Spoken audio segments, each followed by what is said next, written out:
So the phrase Fox News has hit a new low, I swear, is a cliche because it's been said for years. Ever since like 2018, it's like Fox News is getting worse and worse. Okay. And in late 2020, early 2021, everyone thought this is it. Fox has hit a new low. It just keeps getting worse. But I do have to say, with this, Fox really has hit a new low because I long gave up the concept a long time ago that Fox News was ever going to be like good conservatives or something. But this is something that is just like blatantly radically far left, I guess you could say. I don't even know how else to describe it. Like, even for Fox News standards, which is not something I expect much out of, I do have to say this is genuinely a new low. And when you watch this story and when you watch the framing in which this story was done, you'll realize like this is just legitimately not distinguishable from modern CNN, right? Because Fox generally has gotten a lot worse and it's not good. It hasn't been good for a long time, but you still, for the most part, can distinguish like daytime Fox from daytime CNN because daytime Fox tends to be like center right to center left. Daytime CNN is just like constant libtardation. Now, this story is beyond constant libtardation. Okay, so you'll see. So, quoting this Matt Walsh tweet right here, actually, we'll just play it. I'm sure you guys have heard about this already, but this is Fox News airing a story on America's Newsroom, no less. So there you go. And this is a positive story, okay? This is celebrating the transition. You'll notice the gender transition, quote unquote, if I'm not mistaken, of a girl claiming to be a boy from the age of 5 years old. Okay, so SoCal transgender teen. Okay, so this is what's now being celebrated apparently by Fox News. Okay, again, have I ever expected, over the past few years, for Fox to take any degree of a principled stand on the LGBT issues, any remotely degree of a conservative stance? No, of course not. But here you have Fox openly celebrating transgender children and the transitioning of people as young as 5 years old. This is Fox News. This is a story right here that conservatives would go crazy at if CNN aired it, if the Young Turks aired it. Okay, it's like this is not something that, like, even if we saw it on those networks, we wouldn't even see this as, okay, here's normal libtard propaganda. Like, your average boomer would see it. Now, I would say that, this type of stuff obviously is the end goal of liberalism and always has been, and we understand that. But your average, like, boomer viewer, boomer conservative who sees this on CNN, for instance, if they saw this very story air on CNN, they would think, well, now CNN is getting even crazier. Okay, that's how bad this is. You'll just see. We'll just play this story right now, and we'll react to it. And we're going to discuss the fact that, I guess, as blackpilling as it was to see the largest conservative, supposedly conservative, I should say, news organization in America air this freaking story, it was also, in a sense, optimistic to see that a lot of like mainstream conservative figures pushed back on it. We're going to react to it. We're going to talk about it. But first, we'll watch this story, okay? Walking down the street, you wouldn't think anything different. 14-year-old Rylan Whittington is a typical Southern California teenager. And the one true thing that was said, yes, she is a typical Southern California teenager. That part is true. That part is 100% true. Along with I grew up there. I know. It's so true. Mom Hillary, Dad Jeff, and Sister Brinley are a typical family. The only difference, though, in Rylan's eyes, is what this family can mean to the tens of thousands of kids under 18 who identify as transgender. We put our story out there so people could see that, like, there's another family out there that is going through what we're going through, or there's another family who's proud of who they are. Okay, so here's the thing. Someone says Fox is a neocon Bush era network. No, see, that's the thing. I'm used to that aspect of Fox by now. We've accepted that.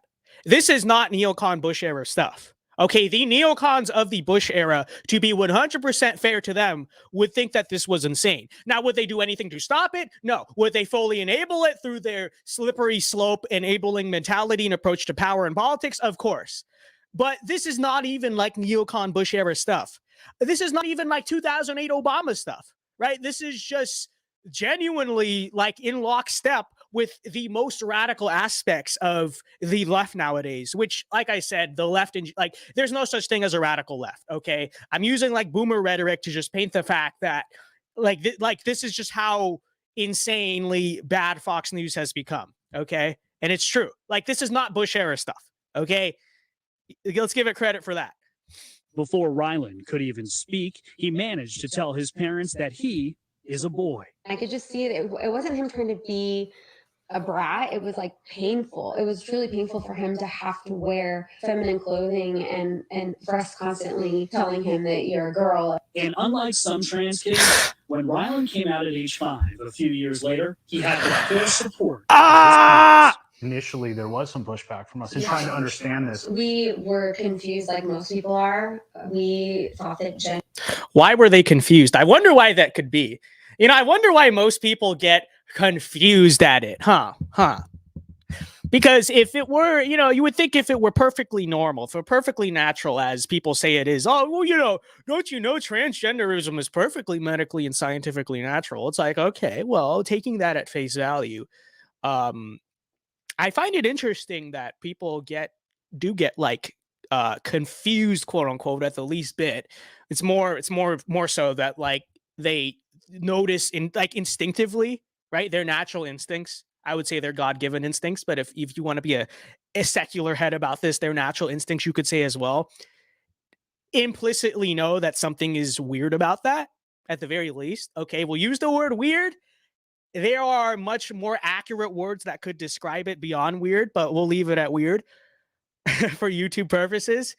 But it's so true. It's so, oh yeah. But I wonder why that is. I wonder why that. No, but of course it's just that like society has conditioned people. It couldn't possibly be true that there's a natural instinct in people to know what is natural and what is unnatural. But of course not. Of course not. We would never entertain such a concept. gender and sexuality were the same thing. It took us a while to figure out that those two things are different and that children actually do recognize their gender identity very young. Some of them, not all. But they listened to Ryland and to Hillary's conservative faith. For me, it's just a deep spiritual belief that he believed in God and he, you know, created us the way he wanted us. Well, then yes, he created Ryland just the way he is. And they listened to families. They met in support groups. There was a father who was sitting across the table. He says, "You have no idea how lucky you are to be here," which kind of took me back. I didn't at that point consider myself lucky to be there. And he said, you know, our child had displayed this gender dysphoria or this gender misalignment.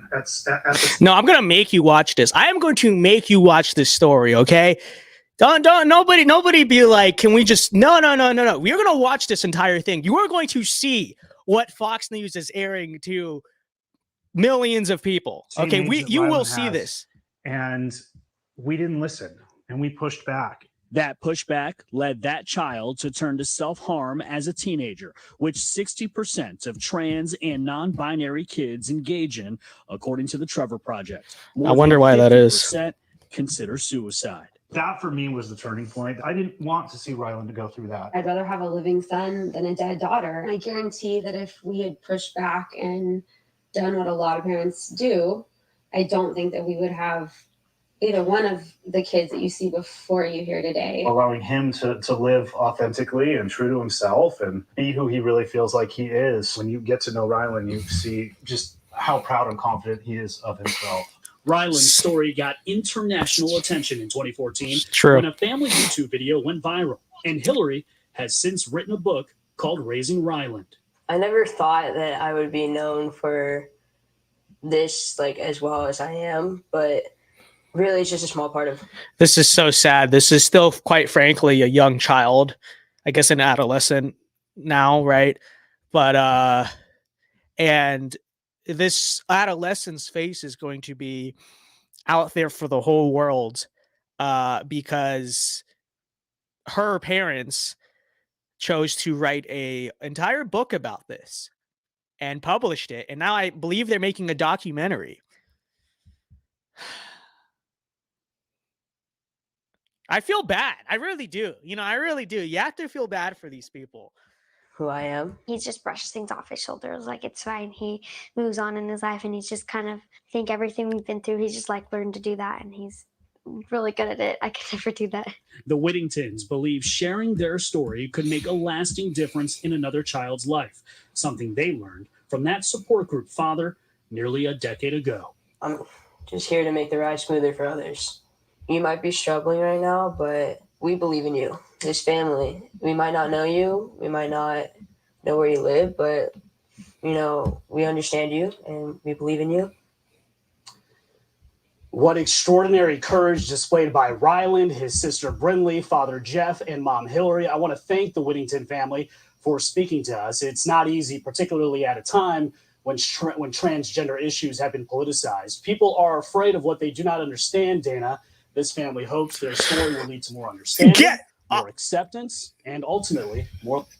Fox News, folks. Fox News, okay? There's no plausible deniability even there, okay? Because it is so clear how, like, unbelievably biased, like, how framed that story was. Like, it was very clear what they're trying to do, okay? That they're pointing this in an extremely positive light, which is, like, whatever, okay? But they might try to say, well, we're just airing a story. No, the journalist, quote unquote, openly said, what an extraordinary story. And just like openly praising that in the closing. Okay. So this is not even a matter of like, well, we were just reporting a news story. Okay. You shouldn't have been reporting the news story in the first place. And if you were, like, you should have been reporting it in a, you could say at least a more balanced light than that. Okay. I would not advocate for reporting that in a balanced way. I would advocate for reporting that in a ostensibly right-wing or dare I say correct way, but still regardless, right? So anyways, Fox News, ladies and gentlemen, Fox News. Okay. The other state of this. Exactly. They sounded exactly like a leftist. Well, because they are a leftist. That's the thing. Okay. And it's like, what even is the argument here? Oh, well, you know what? We have more.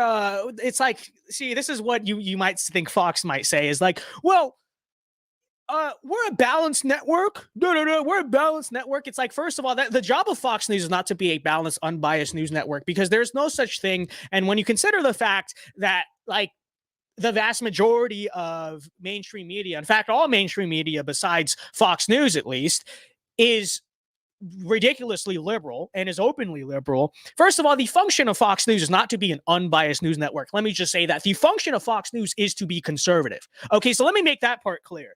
So for the people, because there's this concept that a lot of right-wingers have, and Michael Knowles, who we'll actually talk about later in this subject, calls this in his book a value-neutral town square, which is like true. And that's a concept that a lot of conservatives have, right? And Michael Knowles actually calls that out in his book and explains why that's bad. And it's actually a pretty good take.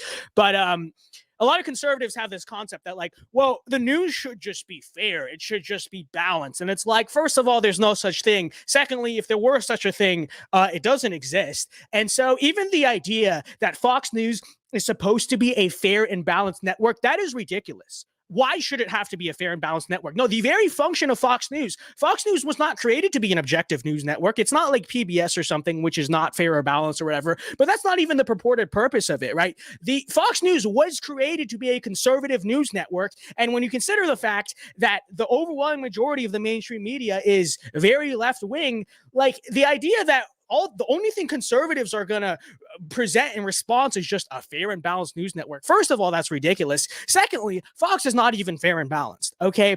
Because, like, besides Tucker, who literally can get away with anything because he's epic, because Tucker has, like, fortified himself at that network because he's just so powerful, he's just so popular, he truly has the pulse of the people that Fox could not fire him if they wanted to, okay? If they wanted to. They can't fire him, they can't suspend him, they can't touch him because he's literally keeping that network alive, okay? But, like, besides Tucker, do you legitimately think that any of us could ever get hired at Fox News, or like people like us would get platformed at Fox News?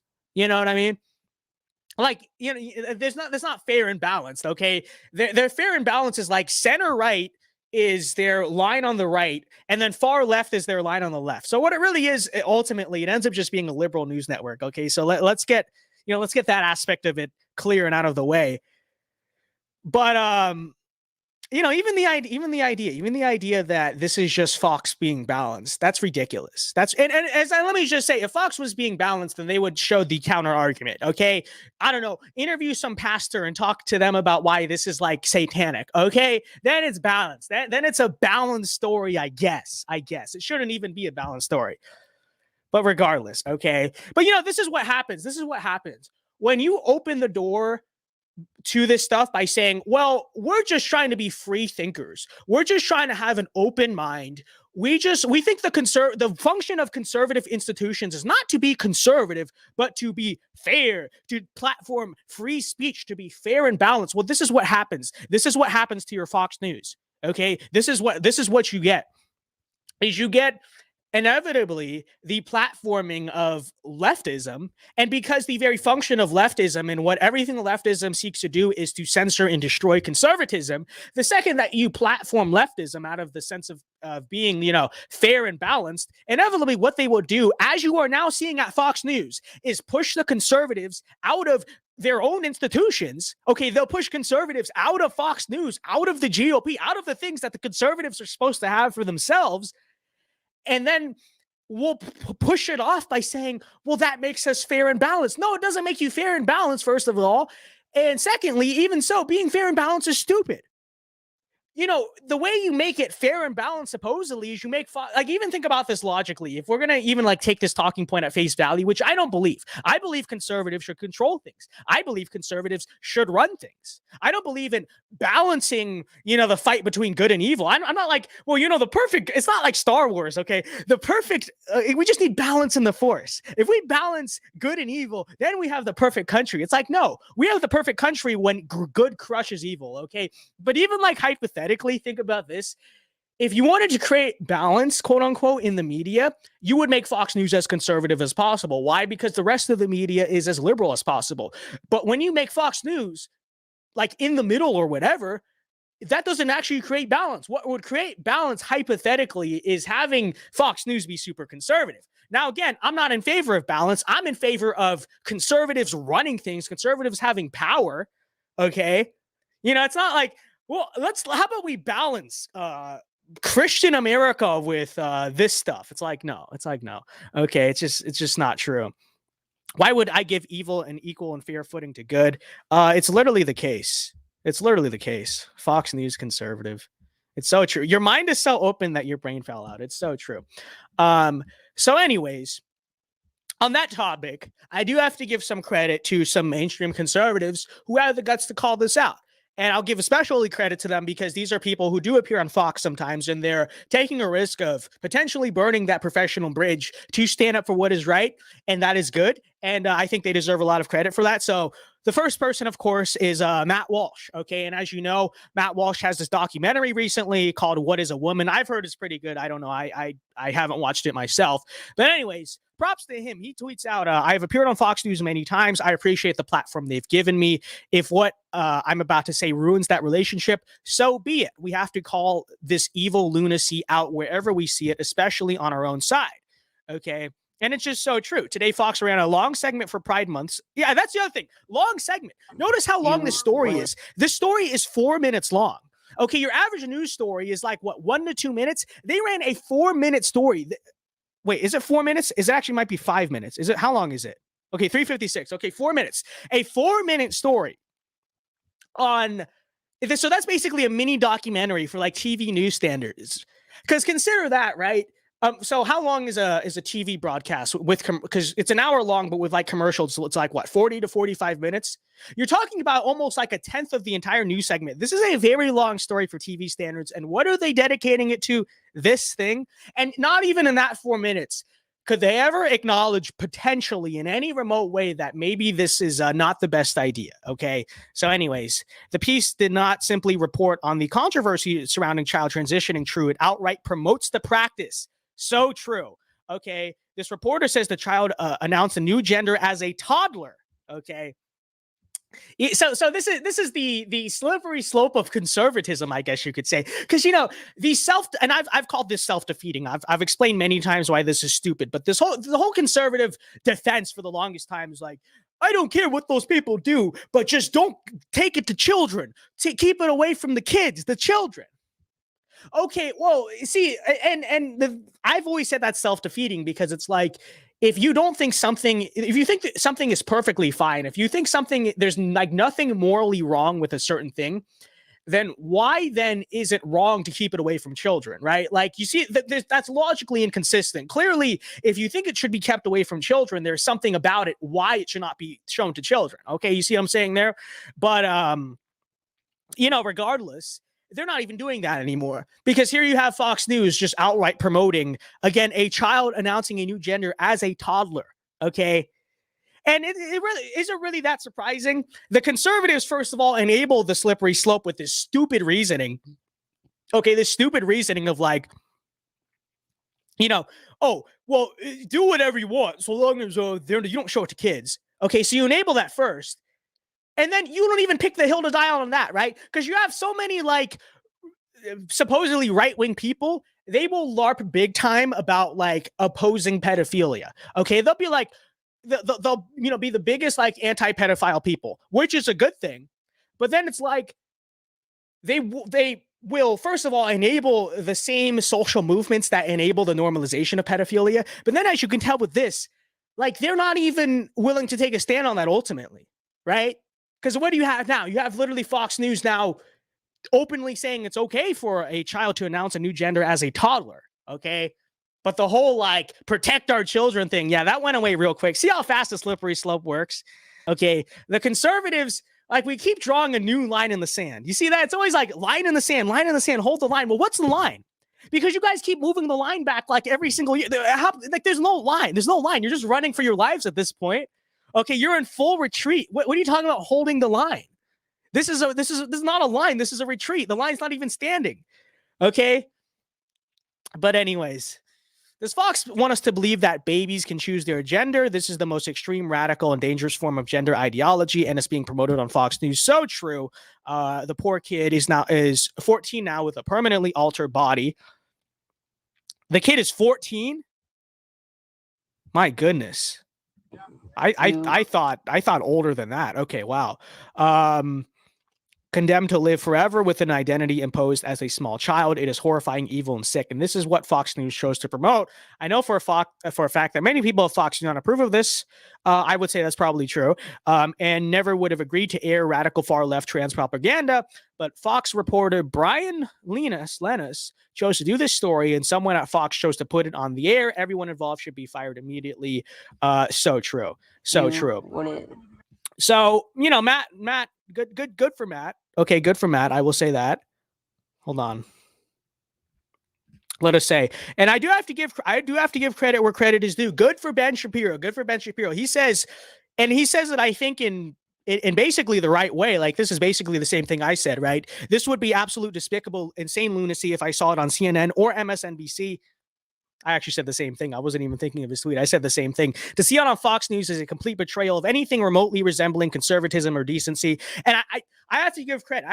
Like, I obviously don't agree with Ben Shapiro on every issue. I think we have a very different policy when it comes to approach to government and approach to power. But I do have to say, on some social issues such as gender, I think he's overall pretty good. But anyways, every element of this video is propagandistic, dangerous garbage. The report states that this biologically female child was choosing her gender before she could speak. This is madness. The report further states that Ryland's, blah, blah, blah, same thing. This report is absolute horrifying propaganda. We've got mom citing her Christian faith to justify the perversion of biological identity. We've got the radical gender theory activist Trevor Project, and that's so true. They cited the Trevor Project as a source. Conservative news network, by the way. Or even Fair and Balanced, supposedly, news network, by the way. So, very good job. This is happening on Fox News, where the family is praised for its extraordinary courage in the face of the politicization of transgender issues. Okay, Fox News is too important to conservatives to be weaponized on behalf of the most radical leftist propaganda imaginable. I agree with that take, by the way. Propaganda that aims directly at the mental and physical health of children. Now, what I will say about that is that I think that, it's not enough to simply draw the line there. Like I said, we have to draw the line much earlier than that and be willing to tolerate a lot less than even that on Fox News. But they should terminate whoever is responsible for this abomination. So true. Now, here's what I would say I think is kind of a positive thing about this is that, well, I don't know. Now, I will say that the whole idea that people are going to like boycott Fox and it's going to starve, I mean, that's just not happening. Okay. Why? Because the boomers, most of them are just too addicted to TV news. I don't understand it. Okay. Because I understand watching Tucker. Okay. Honestly, I just watch his clips on YouTube, but I can see that. Right. How do we get the boomers into online media? I don't know. But I do have to say it's actually kind of smart of like the Daily Wire people and Blaze people and other people to kind of go out and take an open stand against this, because I would say that like hopefully what ends up happening with this is that a lot of kind of the normal Fox audience, you would hope over time, will kind of come over into the online media sphere. And that is good for us. That is good for us because like the way I see it personally, from my perspective, is that kind of these like online media networks like Blaze, Daily Wire, etc. I would say in many ways, they're more like accessible. They're more open to platform and they're more like malleable to our ideas, right?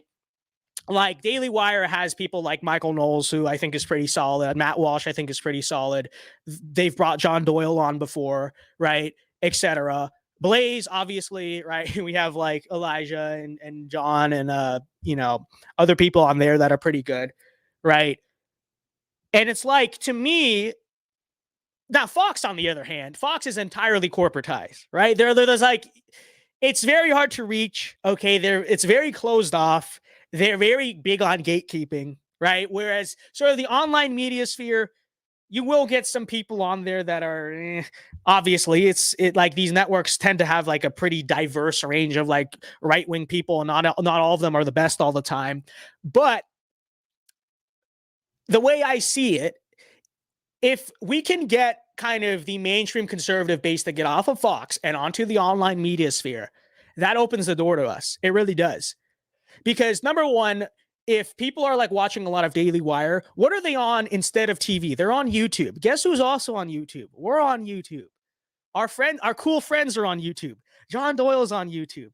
Secondly, a lot of these online networks are like more open to platforming us than our, you know, Fox News.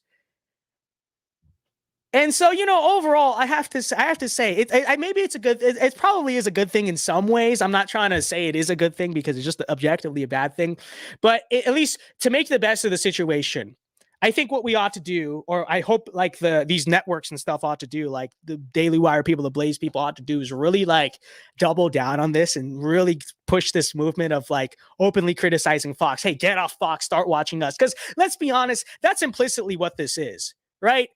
Like, by the way, props to people like Ben Shapiro and Jeremy Boring for like openly calling this out, openly condemning this, openly disavowing this. I think that's good. But let's be honest that there is probably a second motive here. And the second motive is, hey, we're going to drive people to the Daily Wire because we are much better on this gender issue. And it's like, I think overall, that's probably a good thing, right? That's probably a good thing.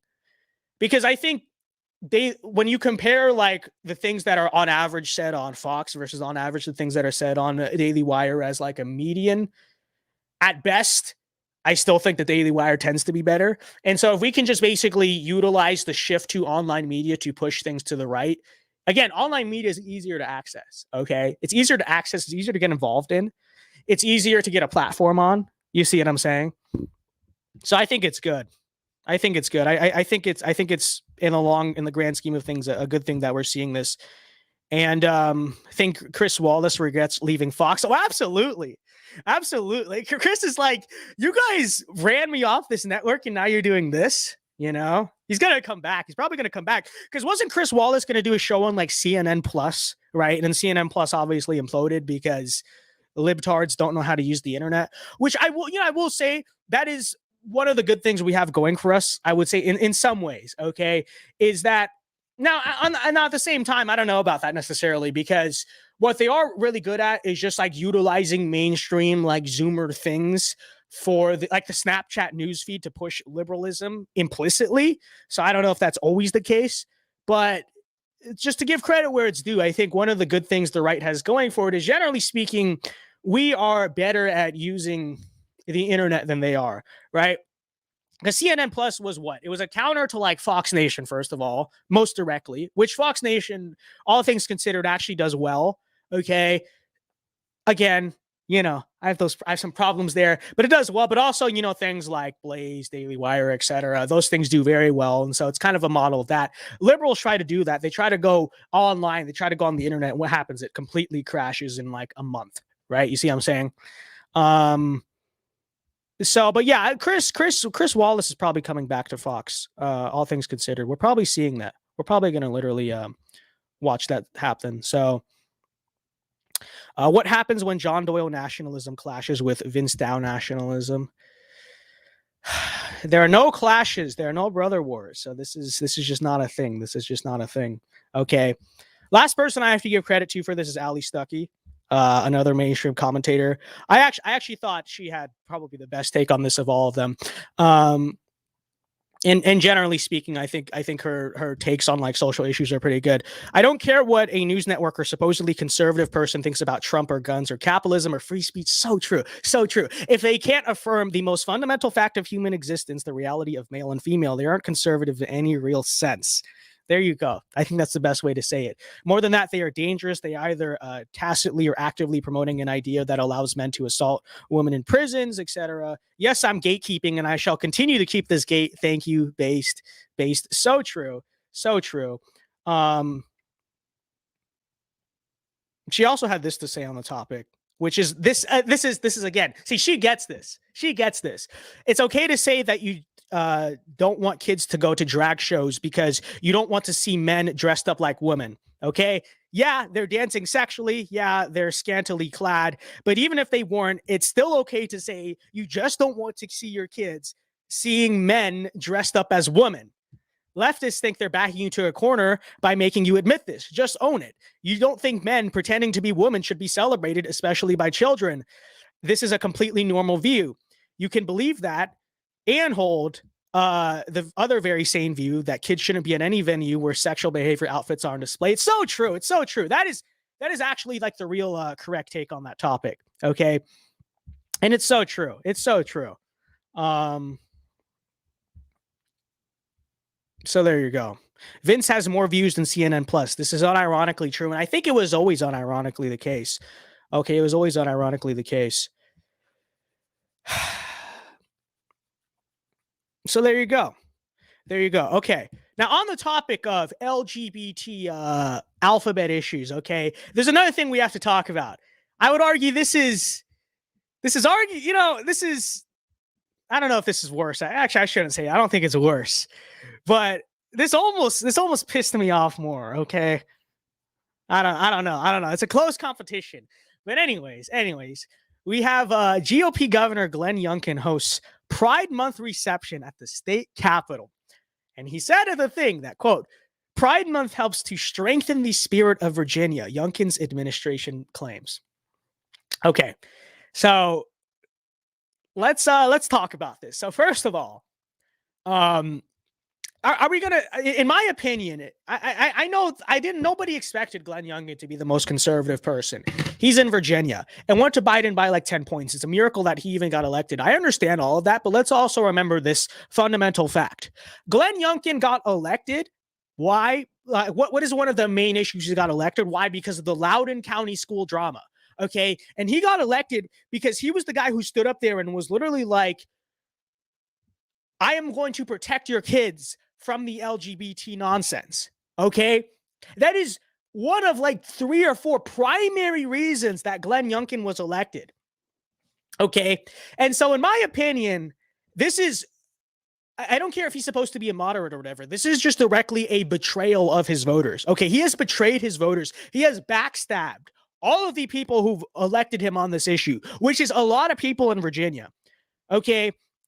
Because you see the stuff that's happening with Pride Month these days. And of course, as I always argue, it's always been the point of Pride Month. But you even like look at this year, okay? What a slap in the face. You see what just happened in Texas. Okay, you see the child drag show that John and all of his buddies protested outside of, right? You saw that. Okay. And I mean, seriously, even for Pride Month standards, one of the most disgusting things we've ever seen. And it's like, you know, instead of standing up and saying this is just wrong, let's not do this. Instead, we see Republicans literally embracing Pride Month themselves. Okay, so you're now embracing the very thing that I would argue by design, but still the very thing that is bringing the alphabet agenda to little kids, which you claim that you were getting elected to protect. It's a direct betrayal. It really is. It's a blatant backstabbing of his voters, and I don't see how you could say otherwise. Okay, let's read this article, shall we? Hold on, let me switch tabs from the National Pulse. Oops, hold on.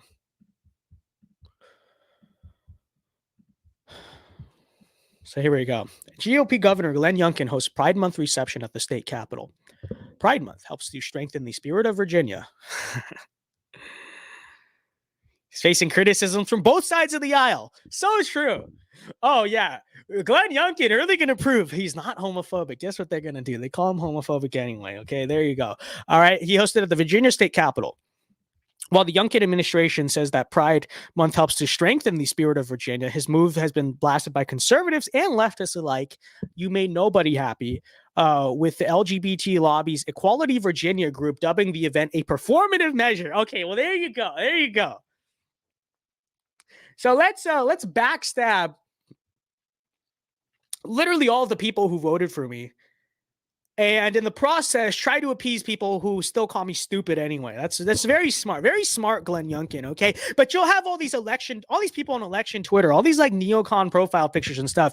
They're all like, Glenn Youngkin needs to be the next leader of the Republican Party. Glenn 2024, Glenn 2028. We're gonna run Glenn Youngkin and Nikki Haley, and that's gonna be the winning ticket. Okay, these stupid Ronald Reagan profile pictures on Twitter. They're all like shilling for this nonsense, and it's like, and their whole argument is like, well, Glenn Youngkin is electable. Okay, let me just say this. This is not electable. Okay, honestly, I would argue this is not even electable in Virginia. Okay. Because let us remember something, right? Was Glenn Youngkin like the most based guy ever on LGBT issues? No. But in that general election, generally he had a stance at the very least somewhat against it, right? Was it a moderate stance? Sure. Okay, and it's Virginia. Okay, we can kind of rationalize why it had to be a moderate stance or whatever. I don't really care about the debate now. Okay, but let's remember, even in Virginia, like that's the platform that got him elected. Because why? Because it picked up the right people and made the right people happy. Okay, let me just say that this is not electable. Okay, this is not building an effective coalition, like at all. This is not helping Glenn Youngkin. Okay, and honestly, the fact that Glenn Youngkin did this, frankly, shows that maybe he's not the political electoral genius and juggernaut that a lot of these neocons seem to think he is. You know, because in my opinion, not only is this immoral, not only is this evil, but it's brain dead. Okay, it's like logically brain dead. It is devoid of any degree of rational thought. Okay, it's stupid. It's downright stupid. Why? Because of this very reason. Conservatives are mad at him, and also the liberals still think he's an idiot. And the fact that he genuinely thought that this was a good idea, you really do have to question the guy's judgment. You have to question whether this guy really is the genius who can win any election ever. Or you know, maybe it's just that like he had the right people around him in the election. He ran the right message. But honestly, a lot of stuff we've seen from Youngkin since, especially this, by the way, you have to question if he's really as good overall as people, you know, make him out to be on a national level. Okay. And it's even like, in my opinion, to my knowledge, I believe they're saying like Glenn Youngkin is like term limited, isn't he? Right? Like he can't run for another term. If I'm not mistaken, like I've seen a lot of people saying that. I believe that's the rule in Virginia. So he's not running for a second term. Okay. So this is not even like, what? I'm just trying to appease the left so that way I can maybe get elected again. Again, I think that's stupid. I don't think that's actually logical. Okay. But even if that were the case, he doesn't have to do this again. Okay. He's not running for re-election again. So I don't even see the point in that. Like, why would you do that? Stupid. Doesn't make sense. You know? This past Wednesday, Governor Glenn Youngkin hosted a reception in the rotunda of Virginia's Capitol building, following a number of pro-LGBT events and demonstrations that took place throughout the capital city of Richmond and on the Capitol grounds. While over 100 guests were reportedly invited to Glenn Youngkin's Pride Month reception, the event was closed to the press. Should have opened it to the press. Really want to see. Really want to see what people are doing here. Okay. So it's just idiotic. It really is. You know, and let's say, do you know the only thing Glenn Youngkin is doing? Okay. The only thing Glenn Youngkin is doing is helping to normalize Pride Month, and hence everything else that it comes with, all the other liabilities that Pride Month comes with. By the way, Pride Month is a liability in itself, but you see what I'm saying, right? How does this help conservatism? Because he doesn't even need to, but first of all, he got elected as a culture warrior. Let's not forget that. So first of all, how does this help conservatives in the culture war? And secondly, just how does this help conservatism in general? Because you don't have to do this to get reelected. It's not about that. And so all he's doing by doing this is simply just normalizing, quite frankly, the agenda of our enemies. Like, that's what you're doing by doing this. You know, and that's all you're doing. That's all you're doing. And it's like, why? Because I think the hope of Glenn Youngkin in many ways was that, like, well, he's going to be this culture warrior, and sure, he won't be the most conservative guy, but maybe he can kind of a little bit shift the culture of Virginia a little bit, right? Because there's definitely a way in which an effective governor can change the political identity of a state. Ron DeSantis, our pretty cool and epic governor, is doing it right now, right? And there's kind of a hope, there was kind of a hope that to a much lesser extent, maybe Glenn Youngkin can do that, right? Maybe he can move the state a little bit more to the right. Maybe down ballot races, Republicans pick up a few more. Maybe instead of being like plus 10 for Democrats, maybe it moves to like plus 5. Maybe in the future, it's a state that's in reach for some future Republican governors, right? But in order to do that, you have to basically in some ways change the political culture of the state. You have to change what is normal. Okay, you have to change what is normalized and stigmatized. That's what Ron DeSantis is doing in Florida now. That's how part of how he took like a R plus 0.5 state, and now he's making it, in the long term, it's going to be a very right-wing state, right? He did that because he was aggressive with power, because he's using political power to be a culture warrior and hence change the culture of the state of Florida, right? Now, again, there was a hope that maybe Glenn Youngkin could kind of have an effect similar to this in Virginia, not in the same way, not with as conservative policies, but it's not as conservative as a state, but kind of roll back the clock, kind of move the state to the right a little bit. Well, this is just moving the state to the left. And this is literally just normalizing. You see, because again, when you cede ground to them, what do? They have now the opportunity to take more ground, right? And so this is overall just handing the state over to the left even more. But again, Glenn Youngkin is such a genius, guys. My name is Emperor Reagan or something on Twitter, and I'm all... Glenn Youngkin is electable. Don't you know? Don't you Trump-tards know that Glenn Youngkin needs to run for president? Yeah, he shouldn't be running for president of the YMCA at this rate. Actually, especially the YMCA. Do not run for president of the YMCA. Is he going to celebrate Pride Month there too? Yeah, I wonder how that's going to end. Not good, not good. Okay. But you can't have governors running consecutive terms in Virginia. Okay, I see. So then what's the point? You know, seriously, what's the point? The point is to help our enemies, and that's all. That's the only thing you're doing in the process. So bad. On the topic, why not compare that with a good governor? I want to talk about this a little bit. Want to flex my governor on you guys a little bit. So I tweeted this out today. Now we'll see if it actually happens. Okay, I'm a little skeptical if this will actually end up coming to fruition. I'm cautiously optimistic. I have my doubts, but I do have to say that DeSantis, on the other hand, in reaction to that child drag show in Texas, has come out now and said that he's open to it, to making sure that that is not allowed to happen in Florida. Now, we'll see what happens on that front. But he is the first governor, from my understanding, to actually come out and say, has Greg Abbott said anything about it yet? Okay, it happened in his state. Okay, I know a very based state representative in the state of Texas has filed a bill, and so he's working on that. Okay, good for them. There's a lot of great people in the Texas state legislature, but has Greg Abbott even said anything about the child drag show, the one of the most disgusting things we've ever seen happening within his own state? I don't believe he has. I don't know if he has or not. But anyways, I do have to say, Ron DeSantis, though, overall, has really been coming into his own as of late. I mean, obviously throughout 2020, 2021, it was very apparent that he was the most conservative governor in the country, etc. But I think now what you're seeing with his kind of continued success, right? Like now he's doing what? He's going after Disney. He's taken some very harsh action against the woke corporations. So first and foremost, I'd say those are his two pretty big recent accomplishments, right? Stripping the autonomous zone from Disney. And then after the now this was incredibly based. After the Tampa Bay Rays did this whole thing about gun control or whatever, DeSantis literally stripped the funding for the facility the state of Florida was going to build. Like, that was epic, right? And now he's talking about doing this. Okay. And it's like, I think what we're seeing is that Ron DeSantis in many ways is really kind of, he continues to kind of set the trend in terms of how conservatives ought to use power. And so I tweeted this out. I said, don't let cringe DeSantis 2024 shills cloud your actual judgment on Ron, which is true, because there's a lot of people, obviously, that want Ron DeSantis 2024 for one simple reason. It's because they don't want Trump, and they don't want Trump because they're neocons. They think they can use Ron DeSantis on the federal level as an agent, basically to just replace Trump. And hopefully their hope that he's more controllable by the Republican establishment, and they can get President Ron DeSantis, obviously, to be another George Bush or whatever.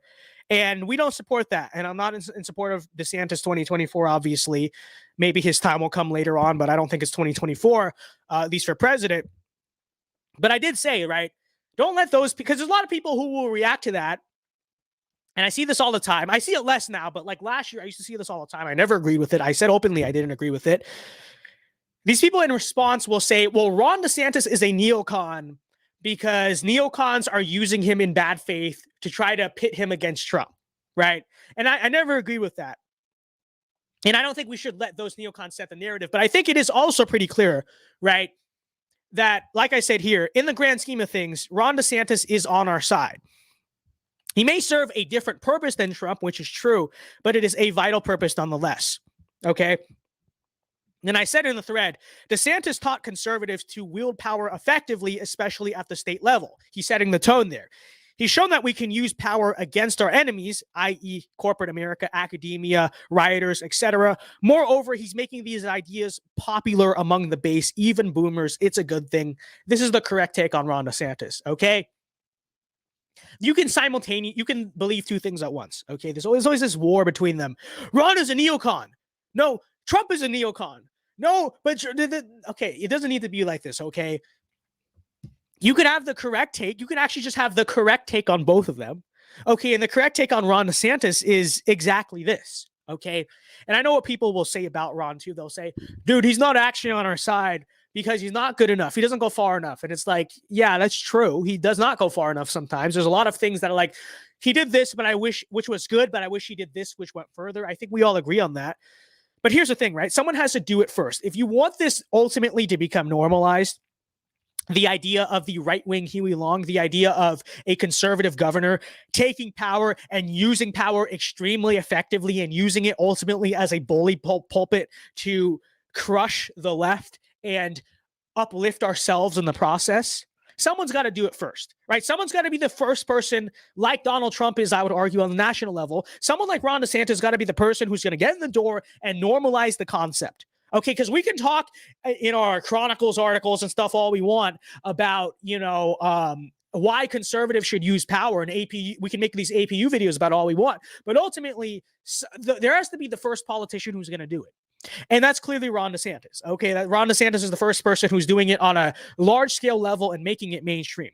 Okay, and I think the other important thing here too, right, is that he's making these ideas popular among the base, even boomers. That's the other important thing. Okay. As you notice the reaction that Ron DeSantis gets when he does these things from the mainstream conservatives, from the boomers, he's normalizing this. He's normalizing among conservatives the concept, right, that we actually, it's not about small government, right? We can just use government effectively. We can use government to achieve what we want to achieve and destroy government that doesn't achieve what we want to achieve, right? That's the true conservative perspective on government anyway, I would argue. But regardless, right? He is the one now, because Ron is the person showing a lot of people. Because like when I go to argue with conservatives sometimes, and I'm just like, dude, you know that you don't have to worship the free market, right? You understand that, like, blah blah blah. They're just like, well, what are you talking about? But understand, right? When Ron DeSantis does it, right? Now, what is it? It's basically a commonly accepted consensus in conservatism. You notice how he's doing that? You notice how the things that Ron DeSantis does are so popular among the conservative base that they're basically becoming commonly accepted now. And so I'd argue better than APU or Tucker Carlson or anyone else, Ron DeSantis is doing a great job in the grand scheme of things of normalizing the concept that conservatives do not have to worship small government as a concept, more so than that they can actually use government and we can use political power to achieve our goals, and we can wield political power against our enemies. You see what I'm saying? You see what I'm saying?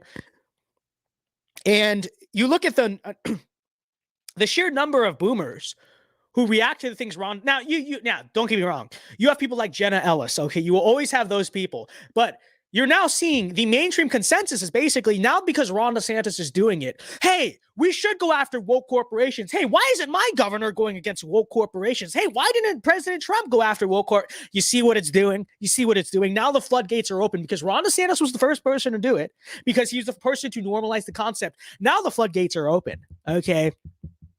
Now the floodgates are open. And so there literally is no reason why the paleocons or like America Firsters, whoever, have to hate Ron DeSantis. Actually, yes, we should be against the people trying to prop him up for 2024 for nefarious reasons, obviously. But I would argue, especially what he's doing this year, he in many ways is legitimizing what we want. And it's an amazing thing. It's a beautiful thing. It truly is. Okay, it truly is. So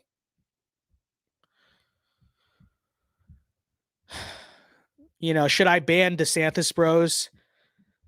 You don't have to ban them. You don't have to ban. We're not scared of them. We ratioing them is fun. If they're spamming, then you can ban them. Thoughts on Robbie Starbuck getting kicked off the ballot? What was the deal there? What was the deal there? Because I heard he got back on, and then I heard he got back on. He got kicked off again. I don't know what's even going on that front, but it's cringe. It's cringe. They fear the globalists, the GOP of Tennessee, aka the globalist old party. So true. Truly fears Robbie Starbuck. Robbie Starbuck is a Chad. We stand with Robbie Starbuck. I don't even know the lore behind the reason he got kicked off the ballot, but I assume it's wrong. Why? Because Robbie Starbuck is a Chad. Therefore, he won a court battle, but then the Tennessee Supreme Court kicked them off again. The other state. Okay, whatever, dude. You know what? He will. Well, if the Supreme Court kicked him off, I don't know how he's going to get back on. Next, we'll get him next time. That's sad. That's sad though. Robbie was definitely one of the better candidates in this race, in the cycle overall by a lot. So, Vince, you have super chats. I'll check them in a second. DeSantis should finish his first term as governor, let Trump run and inevitably win in 24. His second term, and then go from there. I agree with this. Now, I will say that for a long time, I have been somewhat skeptical of DeSantis 2028, mainly because my hope for a while has just been that I would hope that someone in the GOP rises between now and then that is actually just better than DeSantis, and maybe even better than Trump, who knows, but at least better than DeSantis. But I do have to say that I think I'm much more open to the concept of DeSantis 2028 if he keeps this stuff up, right? Because, I think there's a certain point where, he keeps doing this. What he's really showing is that it wasn't just that he hit the ball right once or twice, or he did the right thing to appease the base here and there.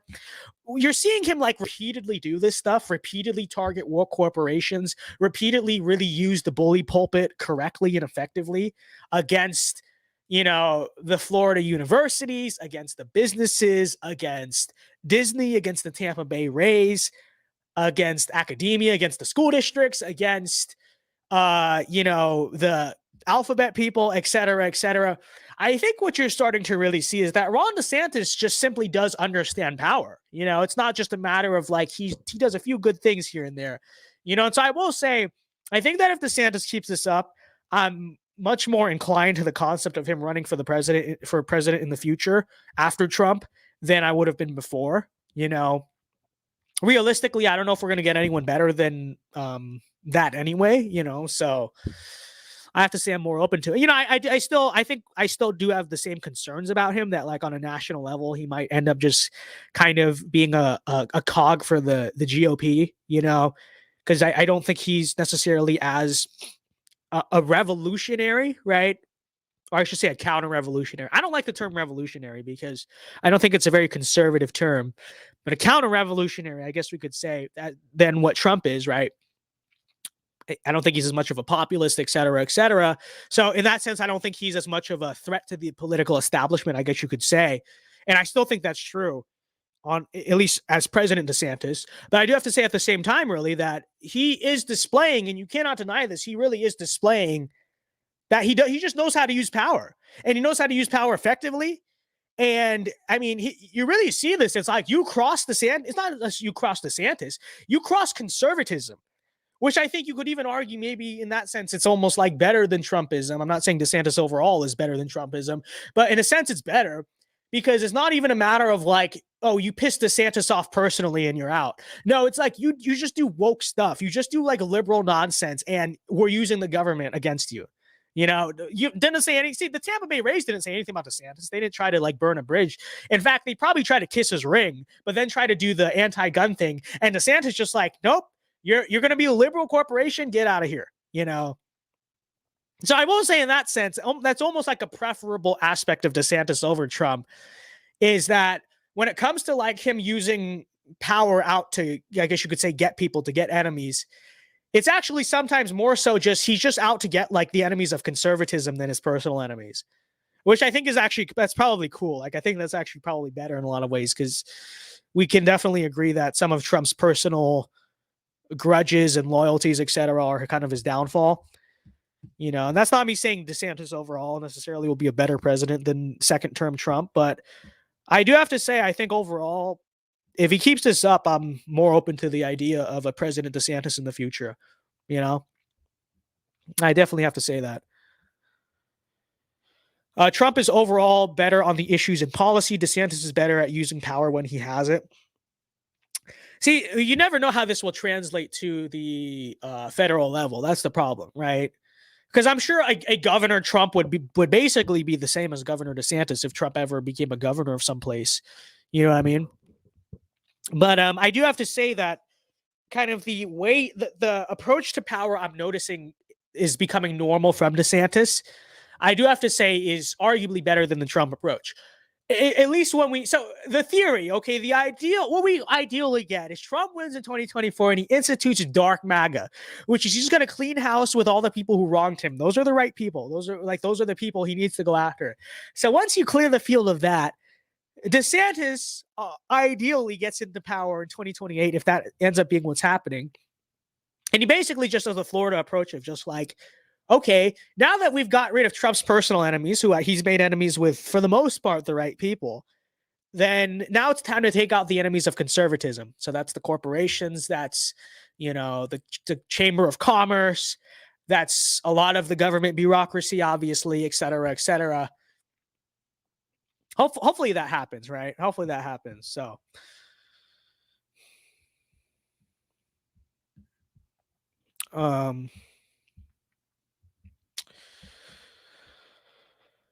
so there you go. Florida dodged a bullet not getting that guy who OD'd. It's so imagine the timeline in which Andrew Gillum gets elected.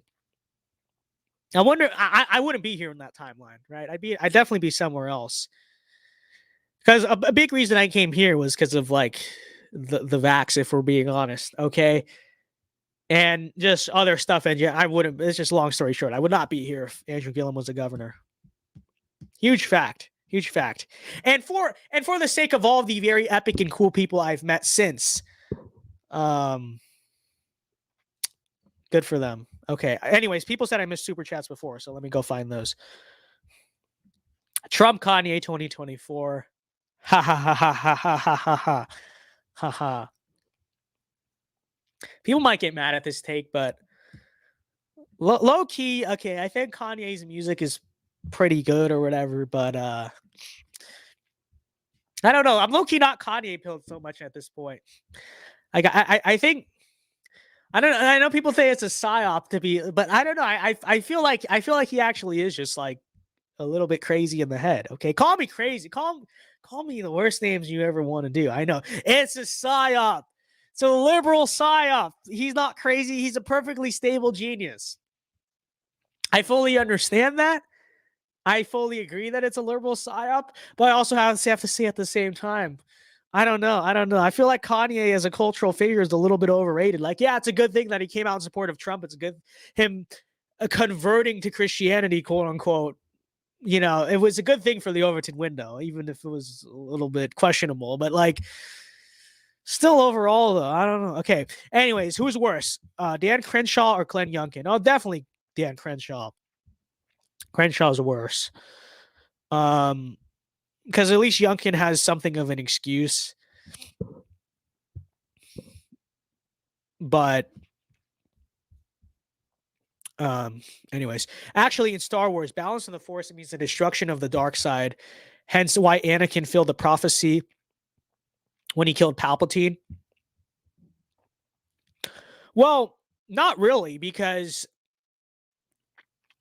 it is kind of a plot hole, I guess you could say, of Star Wars. But Anakin destroyed both the Jedi and the Sith. Okay, that ultimately is like the prophecy. Okay, that's like the balance of the Force. Now, there's kind of like this paradox of Star Wars that like Anakin supposedly is like the chosen one, but he didn't really do it because Luke just ended up bringing back the Jedi. But then at the end of episode 9, right, which like I understand that the sequels are terrible, but I think the one positive aspect of the sequels is they actually acknowledge this. Because at the end of episode 9, from my memory of that weird movie, wasn't the ending of that like basically that, oh, like we can like balance the whole thing of like the Kylo and Rey storyline, basically that like to balance, actually have balance of the two, right? And that's why Rey at the end has like a yellow lightsaber that's like the gray Jedi thing. So I will say I still have the correct take there, because that's what balance of the Force truly means. Okay. And that's part of why, see, that's the thing, is that's a Jedi misconception, right? In the movie, it's a Jedi misconception that balance means just the light side, and that's why the Jedi were destroyed, because they didn't understand how to use that balance actually meant balance. And so Anakin, at least in concept, actually did bring balance, because he destroyed the Jedi and the Sith. And I guess if you want to consider Rey as like the continuation of that, ultimately they did destroy both, and then Rey is supposed to be like in the middle, and Kylo, both of them are supposed to be like the middle ground or whatever. Okay, not to be a dork, but I think that's still true. So many Republicans we vote into office. Thank you guys all for the super chats, by the way. I appreciate the support. So many Republicans we vote into office turn out to be controlled opposition. It's so true. It's so true. You know, and sometimes you have people who are just downright disappointing. I have to say, a lot of times it could be avoided if we listen to the right people. Okay. If you just listen to me and my cool friends, and this wouldn't happen a lot of the times, you know. So there are quite a few times where we try to tell you, okay, even back in 2020, when I was not really that based, at least in comparison to now, I literally was like, why are people reelecting Lindsey Graham and Mitch McConnell? Okay, but people did that. And then what happens in, late 2020, people are shocked. They're shocked. They're like, Lindsey Graham is really, dude? It's ridiculous. It's ridiculous. But thank you guys for the super chats. Let me see. Did I low-key get another one? I feel like I saw. Here, I did get another one. Even if Gillum still died, Disavow, but even if Gillum still died, they probably would get some guy Worse than him in Florida would be New York 2.0. I don't know if it'd be New York 2.0. It'd probably be more like Michigan 2.0. But yeah, I agree. I agree with that. Lindsey Graham isn't even controlled opposition. He's fake opposition. Dude, he's not even well, actually, he's just opposition. That's what he is. It's not controlled opposition. He's just opposition. He's just opposition.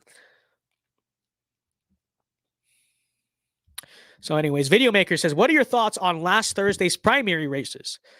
Like the Mississippi 3rd and 4th GOP congressional primaries, putting a bad incumbent Congressman Palazzo and Guest into a runoff. I thought, isn't that Cassidy's?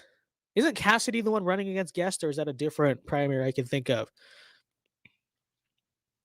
Because I know that Michael Cassidy, who was very based, gets it, truly gets it.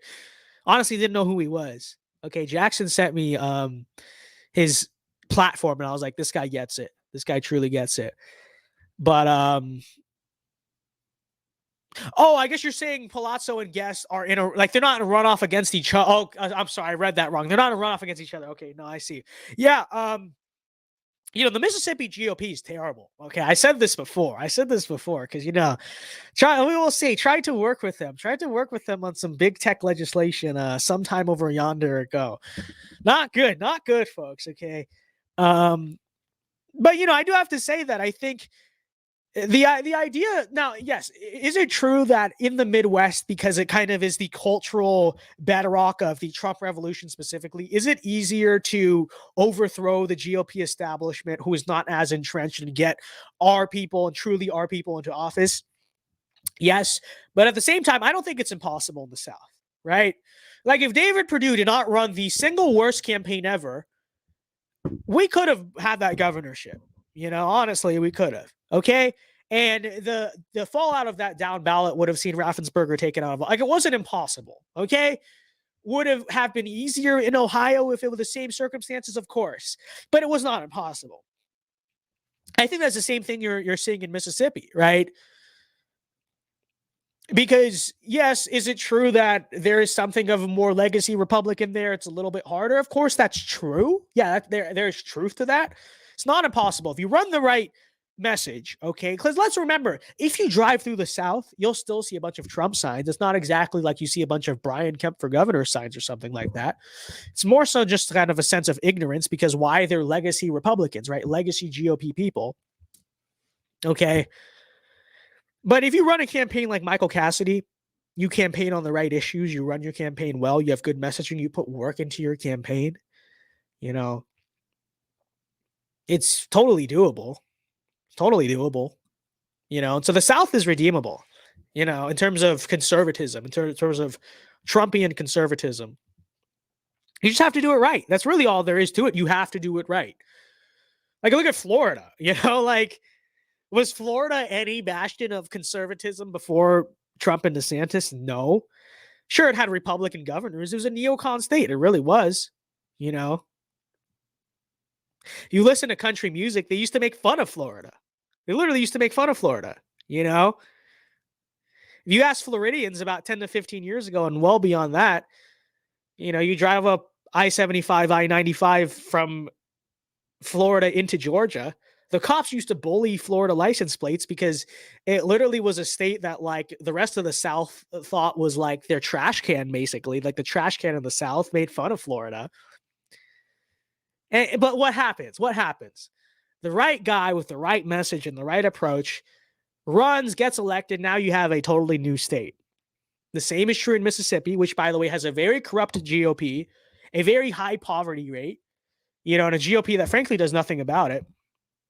And that's the other thing is, like, you know, people think that because it's the South, you just have to run a very, like, neocon platform to win. Small government, low taxes. Let's also forget that Huey Long is something of embedded into the culture of the South, you know. He's very popular in Louisiana. He's popular in the states around Louisiana, still as a historical figure, really. And honestly, it's not so much true in Florida, but when you drive through a lot of, like, the rural South, I don't know if it's that true in Georgia either, but when you drive through states like Alabama, Mississippi, I guess you could say the deep South, right? Alabama, Mississippi, Louisiana. You'll actually notice a lot of things like poverty. There's a lot of poverty there. People don't have a lot. The roads are run down. The infrastructure is no good. A lot of the kids have drug problems there. It's not the Democrats' fault. Okay, let's be clear about that. It's not the Democrats' fault. Yeah, things the Democrats run are just as bad. Of course there are. Okay? I'm not like shilling for Democrats. I'm not saying to vote for Democrats, quite obviously. But I think we have to acknowledge that in a lot of ways, these Southern GOPs have failed. You know, the Mississippi GOP especially, and I know this from experience, is incredibly corrupt. They get nothing done. They do nothing. Try to pass actually conservative legislation in that state, they'll shoot it down. Try to do a big tech bill there. They couldn't even get in the door with that. It was ridiculous. You know, a lot of bad GOP governors. Look at Kay Ivey out of Alabama. Yeah, okay. That's freaking Alabama. You know what I mean? And it's like, I definitely, so, you know, and the idea that you could say like a right-wing Huey Long, that's what I'll call it. We need a right-wing Huey Long. We need like a Southern working man populist who is socially conservative.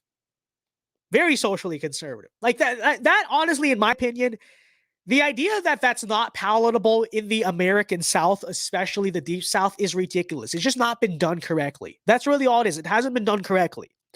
Okay?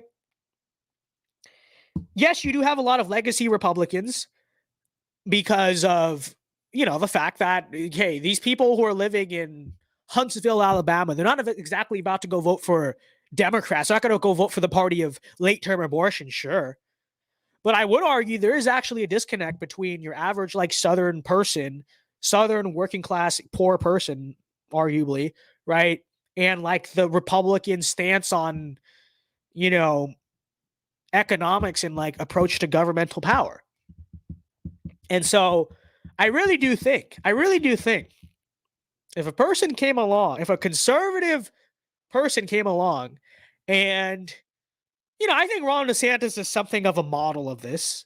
You know, maybe you could do it a little bit differently in a state like Alabama and Louisiana, but still, if a right-wing candidate came along who is a populist on economic issues and a nationalist on economic issues and a staunch conservative on social issues and ran their campaign well and framed their messaging correctly, they would be a hero to the South.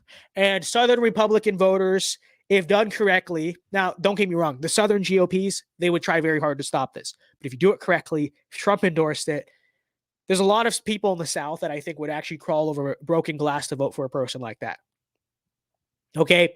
And let us be clear on this other thing. I would also make the argument that the reason why the South is Republican today, I would argue, is primarily not because of economic issues. I firmly believe that. I think it's primarily because of social issues. It's because of things like God, abortion, family, etc. Right? And because the Republican Party stands for that more than the Democratic Party, that's why most of the South is Republican. But I would argue really that that's the primary reason. Patriotism, obviously. Like that's the reason. You know, I actually disagree with the thinking, the very commonly held thinking that it's like, no, the South is Republican because of right-wing economics, because of taxes and small government, etc. I don't think it's true. You can disagree with me all you want.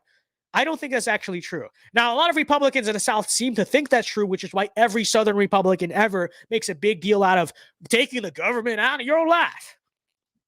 But I don't think it's actually true. Okay? This, like Louisiana, for instance, that's the home of Huey Long. You really think that's true? You really think that's true? You know, do you really think the person living in like the rundown rural property in the middle of Mississippi, who the roads haven't been paved in since like 1974, okay, they can barely scrap 2 nickels together. Their kids have a drug problem, okay, and the place is desolate, and they have a hard time making money. They have a hard time finding jobs, but they are honest, hardworking, God-fearing people. Do you really think the reason they're voting for Republican people is because they just want Republicans to keep the government out of my life. Don't pave my roads. I don't need no government fixing my roads. Like, do you really think that's the reason? No. Most Southerners vote Republican because of social issues. Like, this is a fact. They vote for Republicans because they're against abortion, because they love God, because they're Christians. They want to see, politicians who enact those values. They're pro-family. They support patriotism. They love America. Like, that's the reason why most Southerners are Republican. But people don't understand this. They think most Southerners are Republican because of economic issues. But like just 50 years ago, Southerners were literally this is like, let's look at the legacy of the South. You know what I mean? Huey Long, the Southern Democratic Party, right? Et cetera, et cetera. Were they like fiscally conservative? No, they were not. They were like fiscally center, maybe fiscally populist, right? But they framed themselves really as like working people's parties, right? Working class parties. We're for the working man. That's who they were, right? And I would argue that's still popular in the South today. Okay. People are going to think that's a dog whistle at racism. No, listen, let's just listen to what I'm saying. Okay. I didn't say that. I did not say that. But,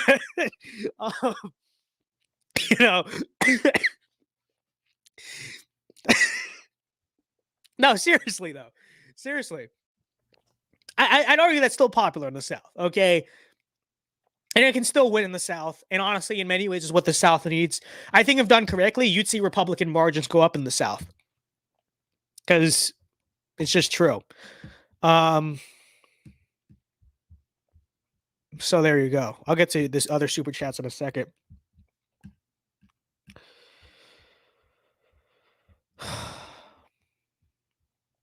So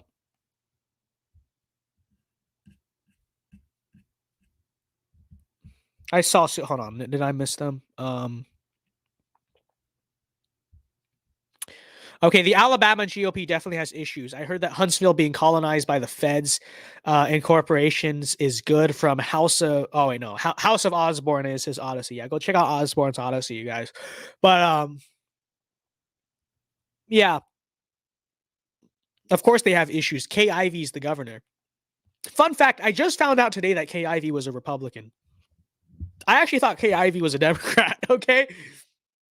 I genuinely thought that Kay Ivey was one of those like moderate Southern Democrats, like the governor of Louisiana, like elected because of the legacy Southern. I just found out today Kay Ivey was a Republican. I don't know why. I thought that it was a Louisiana setup where it was actually Democrat governor. Just found that out. But it's so true.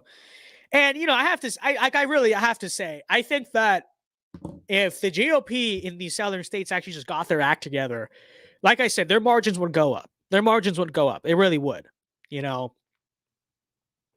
because I would argue it's actually much more popular. So let's see. We got a $20 super chat, I believe. Thank you for the super chats. $10 super chat. Thank you, though. Thank you from Al Carbo. He says the sequels are fan fiction which don't reflect George Lucas's vision. The Jedi weren't fully destroyed. Luke rebuilt the Jedi. And Lucas has made it clear balance only means the destruction of the Sith. Well, it's kind of confusing with that because it's also like I don't know about that because Anakin also destroyed the Jedi. Like the take I've heard on Star Wars from people like Star Wars Theory or whatever, back when I used to be a nerd. Well, let me make it clear. I've not watched a Star Wars movie in a long time. But back when I was into that stuff, I remember the take being that, like, I don't know, Luke was supposed to just be himself. Because you also saw, here's the thing about episode 6, though. Like, you saw Luke use his dark side, right? Like, I think that's kind of the point of episode 6, too, is that, because Luke does become angry. He used his rage to, cut off Darth Vader's hand in response. You know what I mean? And Luke kind of always was a hothead, and I feel like that was actually kind of the point of it, assuming like the sequels never happened, right? And Luke never really had the dogmatic nature of the, prequel Jedi or whatever. You know what I mean? And Anakin did destroy the old order of the Jedi as well. So, I don't know. The Sith put the Force out of balance. They only use it for self-gain, pleasure, and lust. They leech off the Force rather than listen to its will. I mean, I guess I agree with this, but we're really having a debate over Star Wars here, folks. But I think that what I'm trying to say is like actually the kind of the premise of Star Wars is supposed to be balance, right? So balance is just light, dark. What is balance? The middle. Now, it's inherently a libtard concept. It's a libtardly framed movie because, I don't think balance is good, as we often discuss. No, good should defeat evil. Good will defeat evil in the end, by the way. Okay. The Battle of Armageddon doesn't end in a truce. It doesn't end in a standstill. It doesn't end in a line being drawn at the 48th parallel. No, like Satan literally gets cast into hell for the rest of eternity, in like the lake of fire for the rest of eternity. Like that's what happens, okay? But I don't know. Whatever, guy. We're not debating a movie I have not watched in like a very long time. Okay. Many Southern white working class were historically Democrat. This is true, but as the National Democrats started leaning left, they were turned off by it and started voting GOP nationally, down ballot later. 100%. Yeah, I agree with this. That is correct. That is true. But again, important to recognize this fact. Some people won't like it, but it's absolutely true. The South really changed because of social issues, okay? Like it was when the Democrats started to become overtly socially liberal, which probably was happening a little bit before that, but still that's when things really started to change, okay? So it's true. You should watch Morbius, Vince. I've not watched Morbius. Is Videomaker a bot? No, he's not a bot. He's a real person. Star Wars is based upon Eastern religions. This is true. And it's incredibly cringe. It's just cringe. Why can't we just ever have a movie besides like The Passion, right? Like why can't we ever just have a movie that's based on like a Christian concept of just defeating evil? It's always gotta be this weird balance, one way versus. Why can't we just win? Like, can we just win for once? It's so true. So true.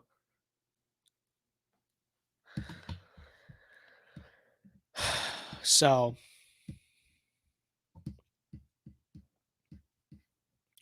no, Vince, you're using the libtard view of balance, not what it actually means. Okay, first of all, the Jedi are kind of like hippies in Star Wars, okay? So I don't know how base the Jedi actually are. Okay, let me just say that first and foremost. But George Lucas is a libtard. Okay? Like he used the sequels as like a liberal attack against George Bush. Do people recognize that's what the plot of the sequels is actually about? Now, in retrospect, it would be based if it weren't the angle from which it was done, It's like Palpatine kind of suspended a useless republic and made a monarchy out of it. Like, that's kind of cool. Yeah, he's an evil guy, sure, but like, I don't know. I don't know if the republic was the most efficient form of government. And then you have like, just saying, okay? So Kevin says, upcoming Florida elections and who do I vote for? Vote for whoever Anthony like whatever district you're in or whatever. Vote whoever Anthony Sabatini tweets that you should vote for. Okay? 100% correct. Align with him on everything. Okay? If Sabatini endorses them, vote for them. If he's against them, vote for the other person. Okay? So there you go. Listen to Sabatini. There's your resource. So you missed my super chat. My bad, Andrew. I'll go check it out. Andrew M says there are so many feminized men these days. I remember when masculinity stood for strength, stability, and leadership. We need Christ-centered masculinity. And this is so true. And it is true that we need Christ-centered masculinity, right? Which is just true masculinity. Because part of the problem with masculinity, or the modern caricature of masculinity, I should know the problem masculinity. The modern caricature of masculinity is that it's just not masculine. You know, it's like, think of the cliches we're taught about like masculinity. It's like, well, if you're a Chad, if like you have sex with a bunch of women, or you're like a you know what I mean? Like that's what makes you cool. That what makes you like a dude. And even you could say like these unrealistic, like over caricaturized, like cliches of like what people think a man is.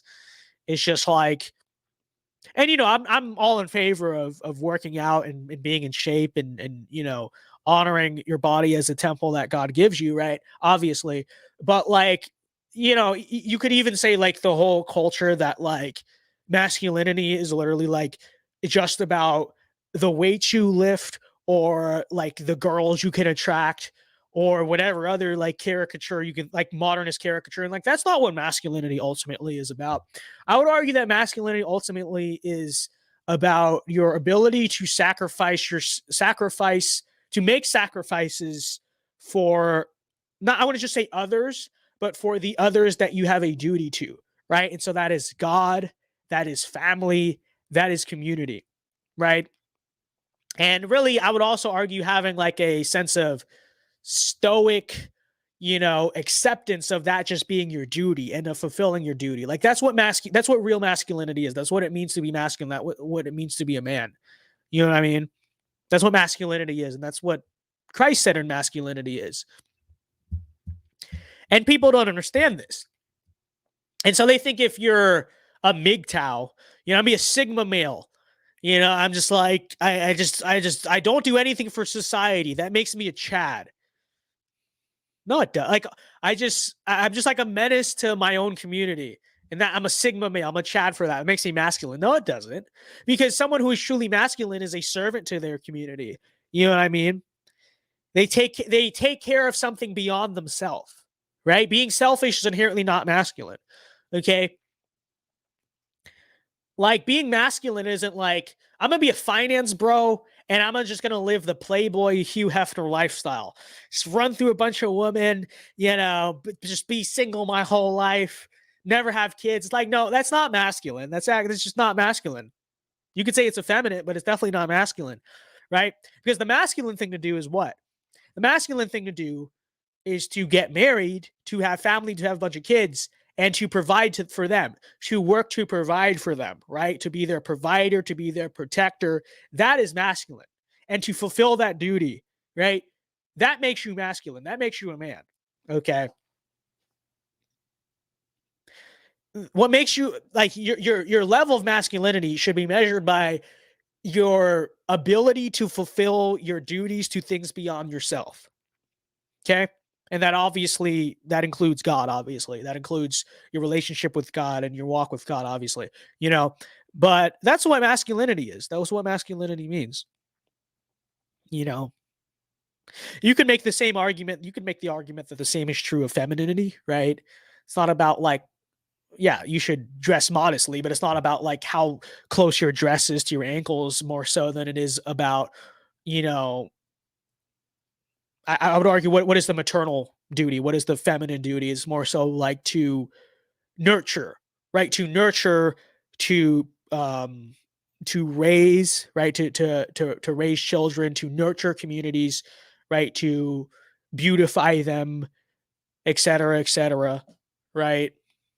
To make houses into homes, right? Like that's kind of the that's like the natural feminine duty, right? And that's ultimately what makes like a woman a woman. And I would say what makes a man is like their ability to provide and protect, right? And a woman cares and nurtures. That's what true femininity is. That's the correct take on it, you know? Oh, but I hook up with like 10 girls. I'm a Chad for that, you know? Or I'm like a MGTOW incel and I just live alone all the time. That's masculine. No, it's not. Okay, dude. No, it's not. Having a family and providing for a family and going to church and worshiping God and walking with Christ, that is the most masculine thing you can do. And it's not close. And, being a shining light of your community, that's the most masculine thing you can do. Serving your community, improving your community. Being someone your community can count on and rely on. That's masculine. That's what masculinity means. So, my only issue with Trump is his willingness to look dumb when people stroke his ego, i.e. the Zuck and any kind of media coverage. Thank you for the $20, by the way. Yeah, I mean, well, that's the issue, right? I mean, it's sometimes it's good. You know what I mean? I think in politics, it's good to value loyalty to an extent. But I think Trump's problem is that he values personal loyalty over ideological loyalty. And so when it comes to us, like, we don't want to just see Trump succeed for the sake of Trump succeeding. We want Trump to succeed because we want to see what he has always stood for to succeed. And, you'll have people who will stroke his ego. And so when he's headed in the wrong direction, and, Steve Bannon had this problem. Jeff Sessions had this problem. Many people, I'm sure other people then and since have had this problem, which is like when you try to correct Trump for the right reasons. Now, a lot of people who just take him for the wrong reasons, sure. When you try to correct Trump for the right reasons, we try to say to Trump, Tucker Carlson and this, Trump didn't like Tucker for a while. I don't know what the relationship is now. For a while, Trump was not a fan of Tucker. Why? Because Tucker was literally trying to, say this is what you got elected for, dude. But it's like, oh, that's inherently a criticism of what Trump is doing. And it's an issue, it's an issue. It's true. It can be good sometimes. Can also be very bad sometimes. There are several types of sigmas. I agree with this. Okay, I'll use sigma male in parentheses. How about that? Not in parentheses, in quotations. How about that? Because I'm talking more about like self-proclaimed sigmas who like think they're cool just because they're like anti-social. Like that's more who I'm talking about. I'm a sigma male because I'm actually just autistic. But no, I'm actually a sigma male. My lack of friends and ability to communicate basic human communication. No, I'm a sigma male for that. A sigma male in the sense that you're like rebelling against the established order of current things. Like, yeah, that's based. But a sigma male, quote unquote, in the sense that you literally just are like completely antisocial is, the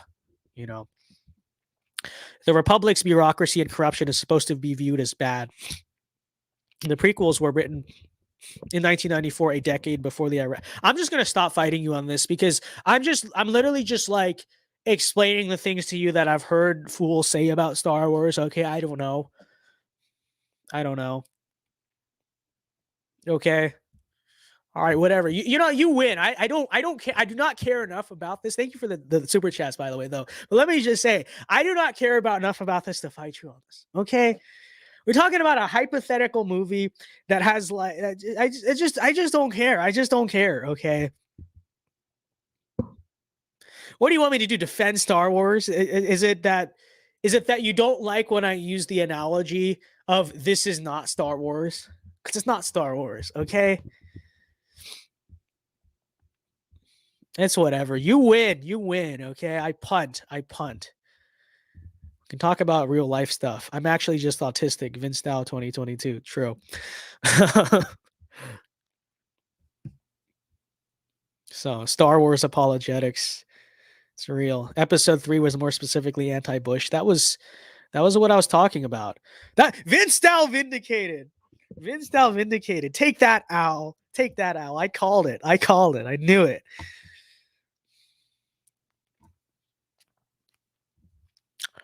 Follow up. Who can I vote for? Not Marco Rubio for Florida Senate. See, that's a good question because there's this guy, Luis Miguel, who he's pretty cool.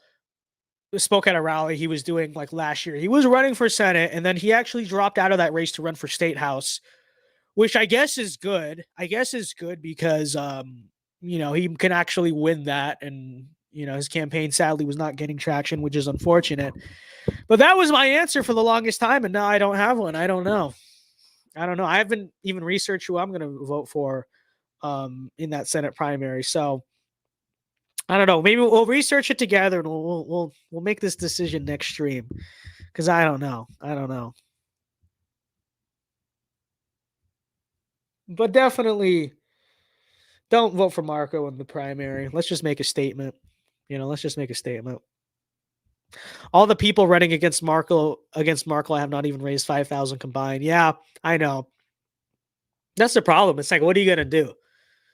What are you gonna do in this race? I don't know. It sucks. It really does suck. They're probably not gonna get more than like 3%, any of these people. And it's sad. It's very sad stuff. So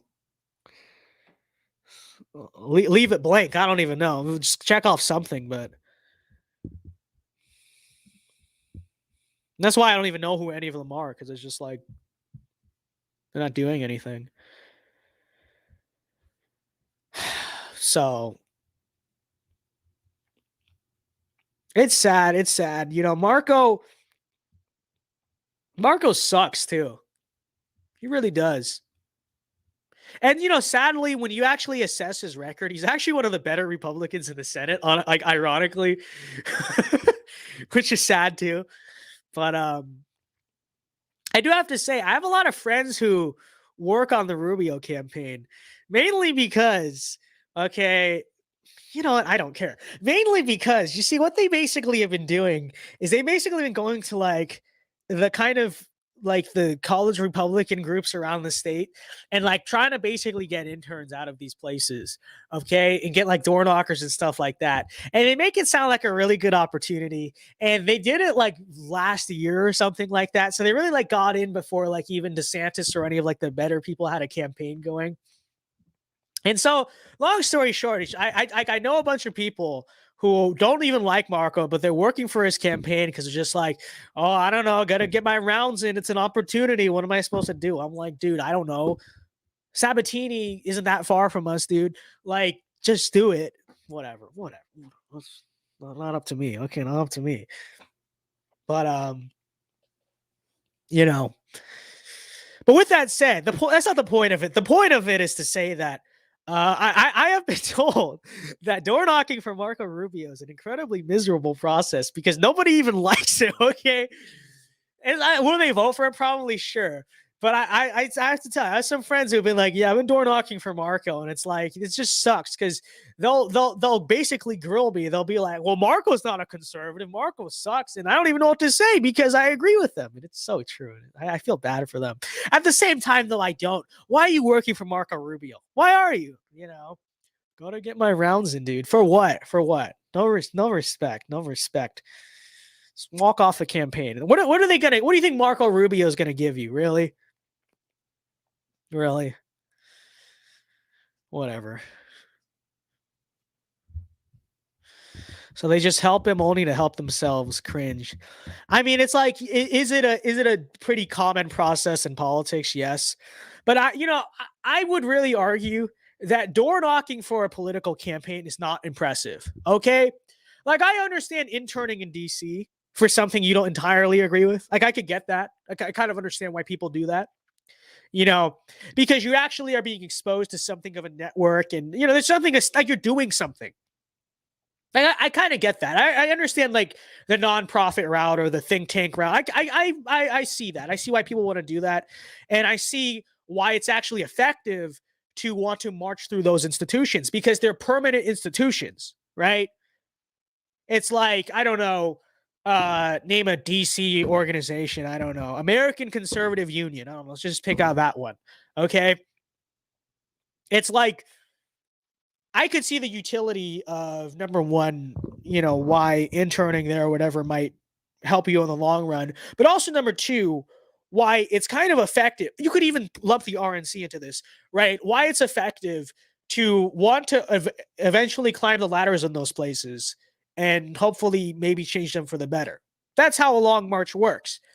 But a campaign is literally semi-permanent. It is temporary. Actually, it's just temporary, right? After November, all these campaigns are going to dissolve and they're all going to fire their people. They're all going to get rid of them.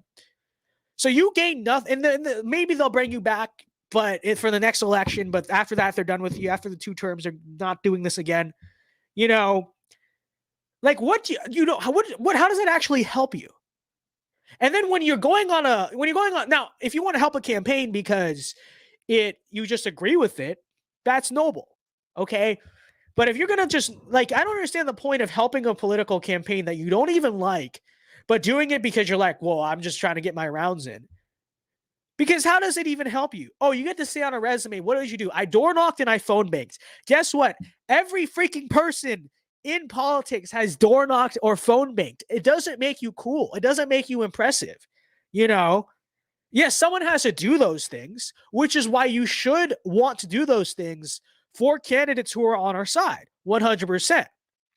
Okay?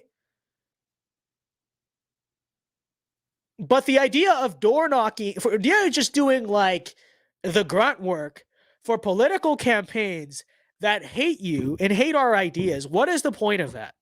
What honestly is the point of that? Let someone else do their dirty work. Let someone else get them elected because we're not doing it, you know? Stupid. It's ridiculous. You know? So I agree with you. Okay. And trust me, I make fun of them for it. I really do.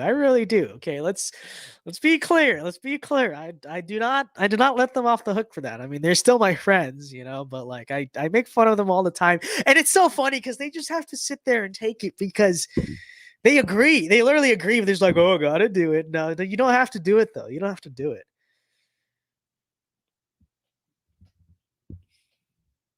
So true.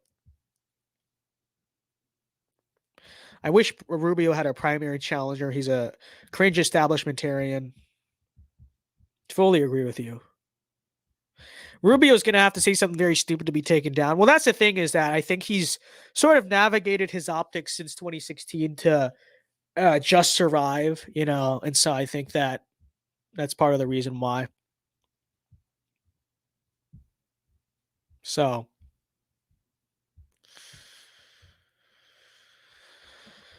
we're going to force Vince to run for Congress, Senate Majority Leader in 2022. Disavow. I'm not running for Congress.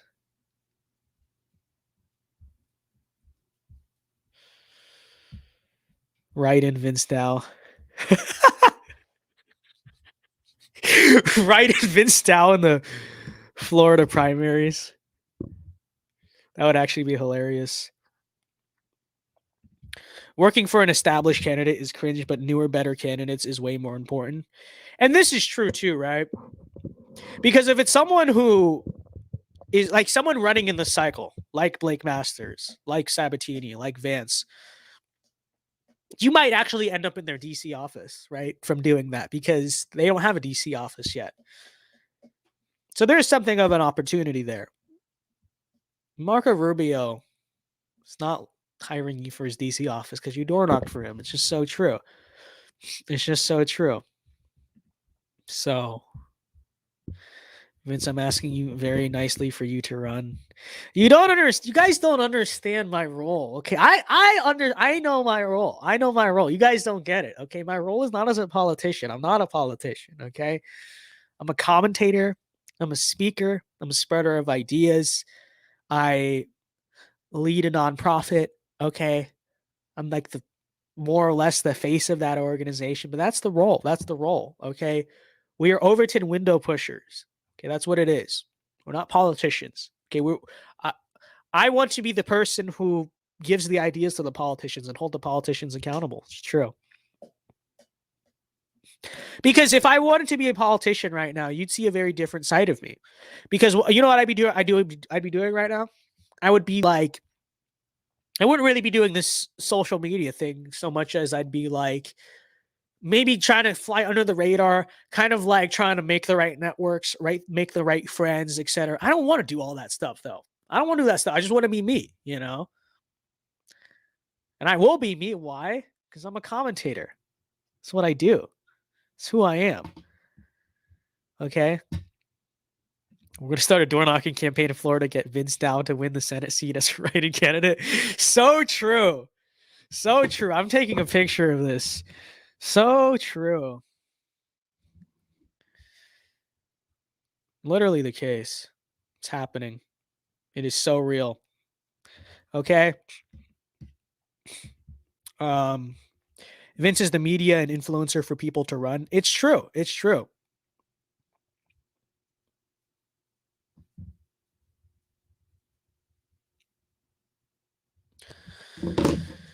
Literally the case. Okay. We have literally, you guys know Matt Heilman, okay, the person who often makes fun of me for working for Reason TV as a joke in the chat. Okay, funny story about Matt Heilman. Yeah, he is now like the GOP nominee, or I believe he's like nominee by the Republican Party.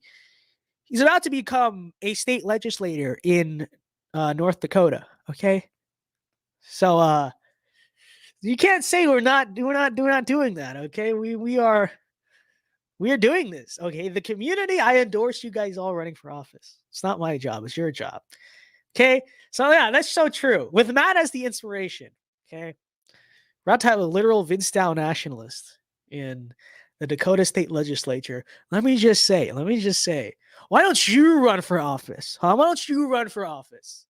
There you go. Right back at you. Vince, run for office. How about you run for office? Huh? How about you do it?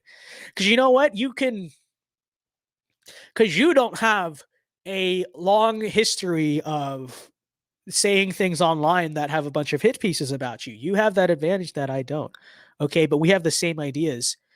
Okay, but you have the kind of record where you can't actually infiltrate the GOP at first and make the networks and stuff, and you're not in the position where you put yourself too much out there. Why don't you do it? You see how that works?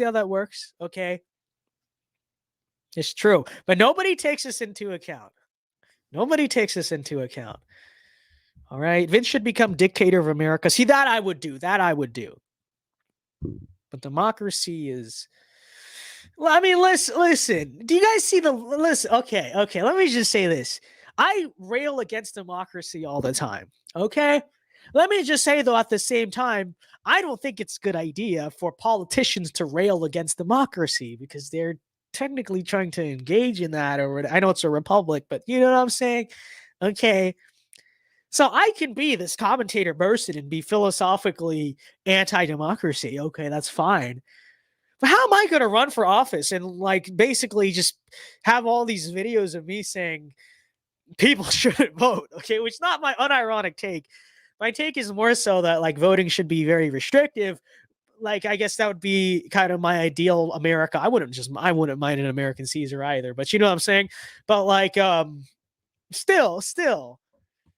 So it wouldn't be the most, I don't know why you guys think I'm so electable. Okay. It's just true. Like so, you know,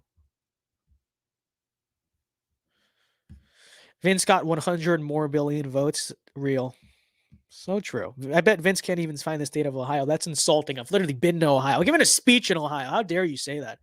I've been there twice. Okay. So send in a petition to FCC to start the Vince Dow Nationalist Party. You guys are going to meme this into existence. It's so true.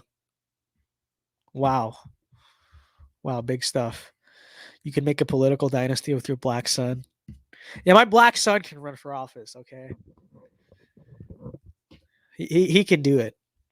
I won't do it. So, Ohio is a necessary evil. Okay, so here's the thing. I said this the other day too. I understand the Ohio-Michigan rivalry. Like, that's perfectly logical to me. But, like, you'll have all these, like, idiot liberals, basically. Honestly, liberals started the meme of, like, Ohio sucks. Does Ohio even exist? Get rid of Ohio. And it's like, conservatives will engage in it. And it's just like, yeah, is Ohio kind of a boring state? Sure. But so is, like, I don't know, Maryland. You know, you could even make the case that, like, Virginia, Oregon, Washington, Maine, New Hampshire, Vermont, like, what do those places have? You know, are those places all that much worse than Ohio, Minnesota, right? But nobody ever talks about getting rid of those. It's like, oh, Ohio, you know, the spiritual birthplace of Donald Trump's movement. You know, the home of the middle American radicals, right? The home of like kind of the icon of like the white working class and the home. That's the place that we psyop as like a meme. It's just not. It's just, you see what's going on there. You see what's going on there. It's actually the anti-Ohio thing is arguably a coastal libtard psyop. Like it's honestly very true. It's honestly very true. Because why not Minnesota? Really, Minnesota has so much more than Ohio? No, but why does Ohio the one that gets memed? It gets memed because most of the people who live there are actually based and actually get it. You know what I mean? And that's why Trump is specifically popular there, but the Republican Party is not as popular as Trump is there. Like, why? Because most of the people there are like our people, you know? And that's literally like the reason why I would argue the Ohio thing is like, it just gets made fun of, you know? It's true. If you want to say Karen is an anti-white psyop, you cannot say that Ohio is not an anti, you know, middle American radical psyop. And it's true. So no more anti-Ohioan psyops, okay? So what do we got? What do we gain from Rhode Island? It's so true. What do we get? What do we get from Delaware? New Jersey? That's literally one of the worst places I've ever seen in my life. Okay. But Ohio, that's the place that, you know. I just disagree. It's like, is Ohio like the best place to live in the world? I don't think even people in Ohio say that, but it's like the self-deprecation. Like, no, Ohioans should be proud that they're Ohioan, and they shouldn't let stupid culture like not like mess with that identity. It's true. We got Family Guy from Rhode Island. That doesn't count. I'm sorry, just doesn't count. Okay. New Jersey gets to stay because of The Sopranos. Then why doesn't Ohio get to stay? Because of like literally the fact that it is the home of like between Ohio and Michigan are like the home of the auto manufacturing and stuff that like built America. Okay, well, you see, yeah, we can do this in any state. Oh, New Hampshire gave us live free or die. Oh, Maine gives us lobsters. Okay, the point is that traveling to those states is quite boring, and they get pretty cold in the winter. Okay. That's the point. That's the point. I'm just applying the same anti-Ohio logic to the other states, you know.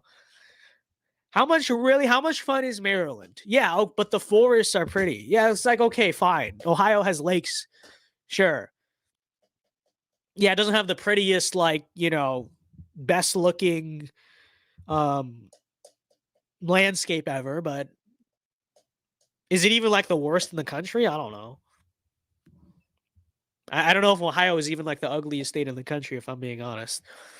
But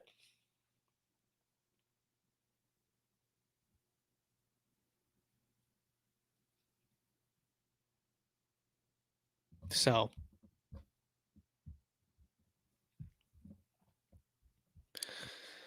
actually, yeah, did we really need Hawaii? This is kind of a base take. I'm not the biggest Hawaii fan. Okay. I guess it does have pretty nice like natural landscaping. It is a very beautiful state. I will give it that. But I don't know. Hawaiian people, they just piss me off. They really just do. You know?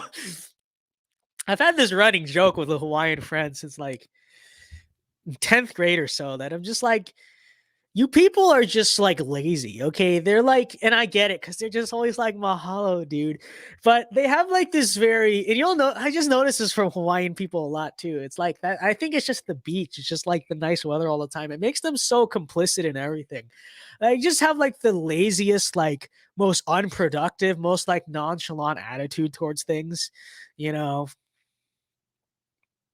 And it's kind of part of like that Pacific Islander culture to just be like, they just kind of like lay there all day. Like, no, but like, have you ever seen like documentaries all over like the traditional native Pacific Islanders? It's just like, there's just something about it. There's just something about it. And it's just like it ends up like producing this very just like nonchalant attitude towards stuff. Okay. And sometimes, I have to say, yeah, it is good to be laid back sometimes, but sometimes it just gets on my nerves because it's like you people just don't get it. You just don't understand the urgency of certain things. Like you just don't. And, it just like creates this like bubble where they just don't get anything done. You know what I mean? It's like look at the COVID lockdowns in Hawaii. Okay, here's just one example of it. Even in like California, people would protest against the lockdowns. You see anything in Hawaii? Hawaii had the most draconian COVID lockdowns in the whole country. Okay, people forget this. And yet, what did Hawaiians do? They just sit there and took it because that's what they do. I just sit there and take it, dude. It's kind of cringe. It's kind of cringe if we're gonna be honest. Okay, the submissive, lazy Islander attitude. The Hawaiians, man, the Hawaiians. Okay. They're just a bunch. It's so true. They're just a bunch of hippies. They are.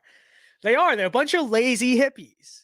Do we really need that as part of the American electorate? I don't know. And they always LARP about independence. You have all these like native Hawaiians and stuff who are like, it's funny because you look at the native Hawaii, like, there's kind of like this Hawaiian separatist culture. Okay, it's never gonna go anywhere. But you have these people that are like, well, we were colonized, blah, blah, blah. And you look at these people and you're like, you are a lazy person. You are unkempt. You can tell you literally just do nothing but hang out at the beach all day. You get nothing done. And it's like, oh, you're going to be independent? Really? You're going to go lead like your own independent nation? Yeah, right. You're going to be like Haiti. Okay. You're not going to be like Cuba. You're going to be like Haiti. I get that rate. Okay. Hawaii would be a disaster without the U.S. like helping it, okay? But you know what? Let them be independent. We'll see what happens, okay? When Godzilla attacks, America's not going to have your back, okay? Godzilla will trample over Honolulu and nothing. You know what? You wanted to be independent, so we're not sending a nuclear bomb this time, buddy. That's a joke. But like in all seriousness, it's true. We should remove states to benefit us politically. It's so true. Get rid of them.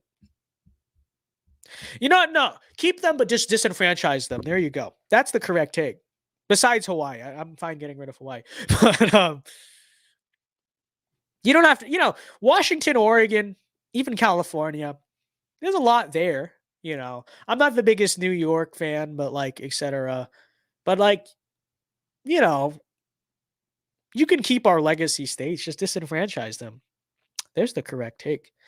What are your thoughts on Alaska? I've never been, but it seems like a cool place. A lot of nature, a lot of stuff to do, it seems like. So, thoughts on going to war with the Mexican cartels? I think it's like hypothetically a decent concept. I also think it's something of a LARP. I would almost make the argument that like our own government kind of enables the cartels to exist, and so maybe there's something else that can be said about that. But yeah, national divorce is a psyop. It will never happen. I agree with this. We shouldn't really want it to happen either.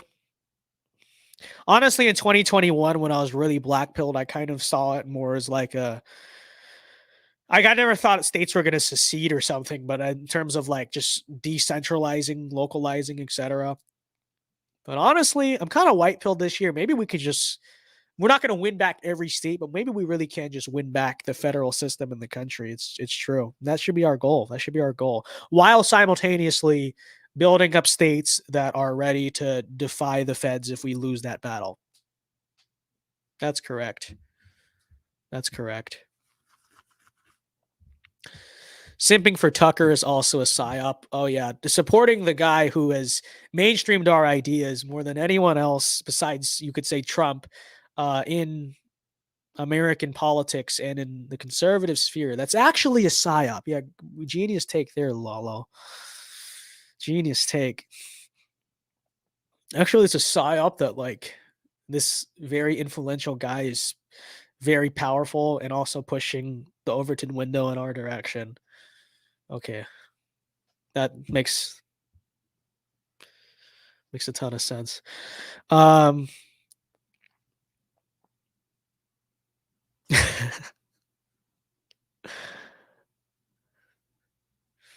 Automatic weapons need to be re-legalized for civilians. This is so true. I would very much like an MP40, I have to say. So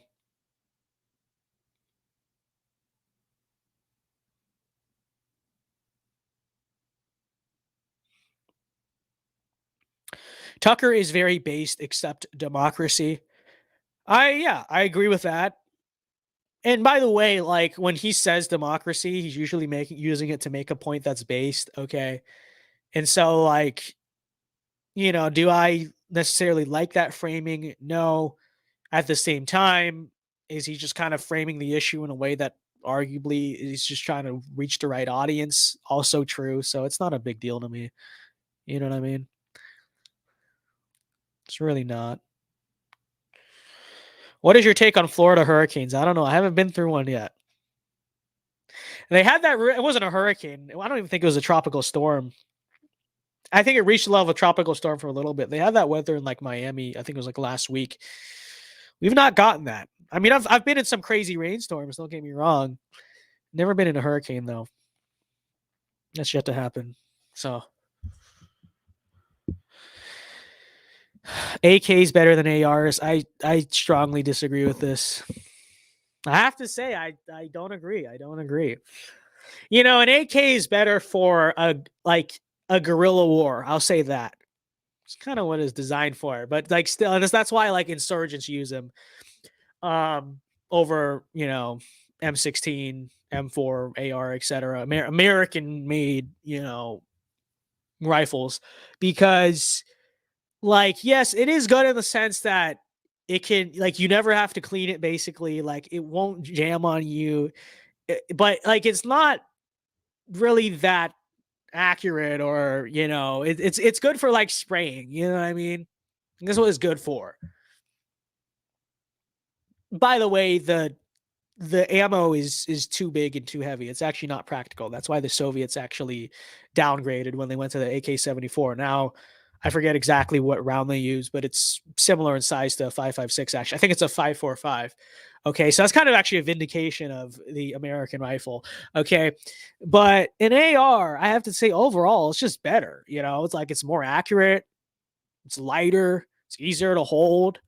Yes, you have to clean it more. Yes, it's the parts are more complicated and stuff. But if you know what you're doing and you can take care of it, it'll serve you honestly much better than an AK. Okay. So I have to say, as someone who has shot a real AK-47 on full auto versus a real M16 and a real M4, the superiority of like the American rifles, in my opinion, is like unquestioned. Okay. Because like the AK, it's very hard to keep it accurate. It just sprays. That's what it's for. Like it'll spray. It's very good at spraying. Okay. And the fire rate maybe the fire rate's probably better on like full auto. But like besides that, you can definitely tell that like American rifles are meant more for precision, which means at the same time you have to take better care of them, which is fine because, we're not fighting an insurgency right now. Like we're fine. Like we can clean them. We can take care of them. So like with that said, I'm not even saying it to be patriotic or whatever. I just think it's an objective fact that the AR and the American style of rifle is just superior to the Russian style. Okay. And Vladimir Putin will not be happy to hear this, but it's true. It's just true. It's just facts. It's just facts. So AK-47s are overhyped. AK-74 is where it's at. I still prefer, American-made stuff, the American rifles. But I agree with this. But it's also the AK-74, sorry. Part of the reason why it's better is because it uses a 5.45. Yeah, what is that? Why do they do that? Literally did that because they realized that like the M16 using a 5.56 was actually superior. And that's why they changed to actually copy us. But you still have people to this day that are like, the AK-47 was better than the M16. It's like, okay, if that's the case, then why did the Soviets copy us with the next rifle they made? It's like, you see what I'm saying? Like, I don't even think that's up for a debate, honestly. I don't think that's up for debate. I think we kind of won that. We kind of won that debate with the Russians. We honestly did. It's so true. It's so true. Vince's people improved guerrilla warfare single-handedly. Real. Although my people were dignified. Okay, we were the in Vietnam. They were the people that the guerrilla warfare people were kind of after. Okay, we will say that. We'll say that. Supporting the AK over the M16 is just a contrarian take that's low IQ. It's so true. It's so true. There's a Lalo redemption moment because that's very true.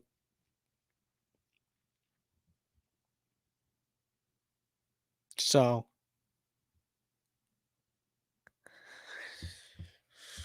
.308 battle rifle is greater than AR-15.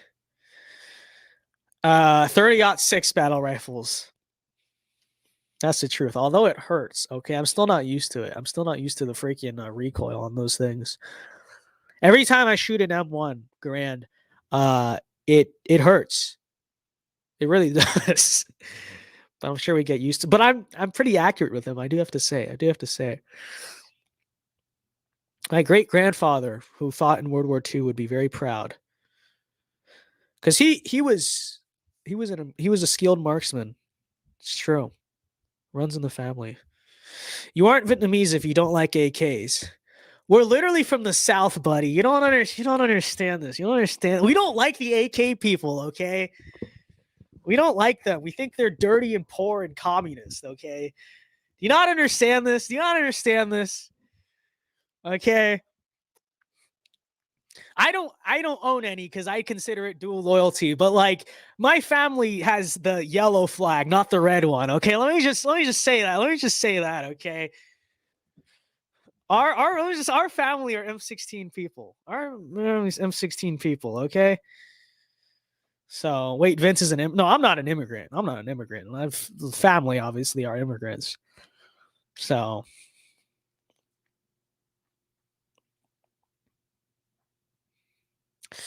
None of my family were ever AK people, okay? Like, obviously, I have my white side. They were M16 people. But my yellow side also were M16 people. That's all I will say about them. Okay? That's all I'll say about them. South Vietnamese treated Americans like trash, though. Well, this is true. Well, it's more so true that they were just literally incompetent, right? Like, my Italian grandfather, what he did in Vietnam was he was a patrol boat captain. And so that's a long story. That's kind of how he met my grandma. He didn't literally meet my grandma as like a rice farmer on the Mekong Delta, okay? Which I kind of wish he did because that would be very funny in my opinion. You know, like he liberates a village from the Viet Cong and just picks up his trophy wife. That would be a funny story to tell, but that's not how it happened. He met my grandma at a language school in California because he had to learn how to speak Vietnamese to speak to the South Vietnamese, sorry. But yeah, from what he has always told me, they were just stupid. Like they didn't know what they were doing. They got in the way a lot. And it's so true. It's real. Imagine how human it must have been when fighting the VC 50 years ago. Gross. I mean, I think this is part of the reason why the morale in Vietnam sucked so often. You know, obviously, there's just the aspect of the war itself. People didn't like it for multiple reasons or whatever, but it's like you're fighting in a jungle, you know, a humid jungle. You're getting run up on by guerrilla warfare. You know, you could definitely see why it got miserable.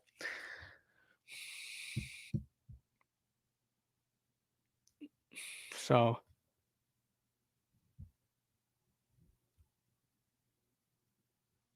hey Obama, how about you stop being cringe? So true, King. So true. Not a real American patriot, this one. Your white side are Italian, so they would have went with a Thompson. Well, I probably do have family. Actually, I do have family that were in the mafia, but we're talking about the veteran side of my family. Otherwise, though, true. Otherwise, that is true. That is true.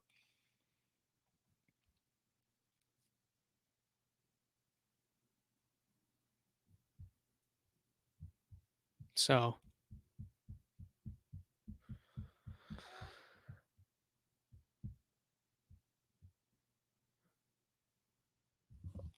let's see what else we got going in chat here. Gone for a moment and a gun debate happened. Yes, this is the schizophrenic Nate. I never even officially announced Q&A. It just flowed. I actually think that's quite brilliant. That's kind of genius. But yeah, you guys are learning my family story. It's keck.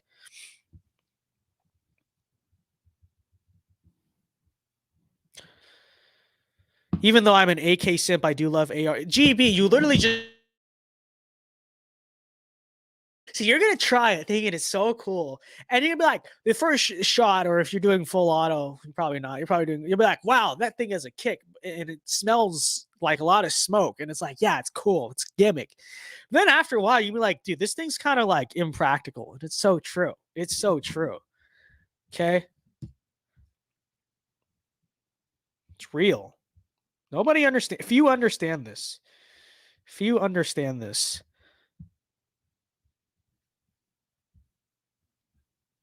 anime is not protected by the First Amendment. Good take. Good take. It's so true. And I say it all the time. And many are saying this. It's literally the case. Vince, please rant about anime. I'm not in the mood. We've done this so many times. Okay, all I will say is reiterate the basic take, which is it is Japan's final solution. Okay, it's the final solution to win World War II. It's really all there is. It's really all there is to it. Okay. So,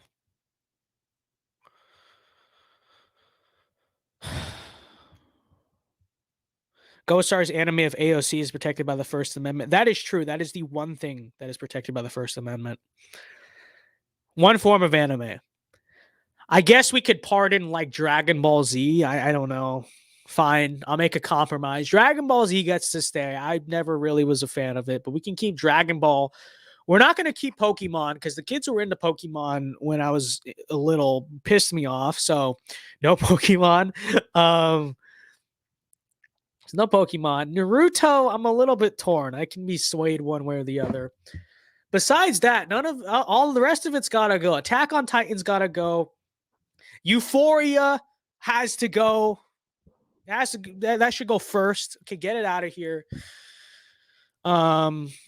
All the other ones, they just have to go. I can't think of anything that's redeemable besides that. So there you go. The Japanese really need to go back to making Godzilla movies. There you go. It's so true. It's so true. The Godzilla movies were cool. The other ones, you know. Luis says, how do you know what Euphoria is? I know what Euphoria is because it was a drama within the right wing that certain people were watching Euphoria, and that is how I discovered what it is. Okay? That is true.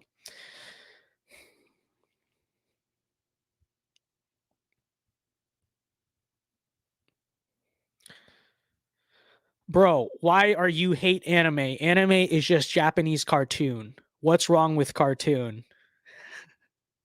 Because it's dumb. Because it's dumb and the people who watch it are weird. Therefore, we must make it illegal. This is the correct take. This is the correct take. Okay? This is the correct take. So, I've never watched anime other than, is that King of the Hill doesn't constitute anime, does it? That's not it. Most eloquent VinceDao follower. So true. So true. So true. So,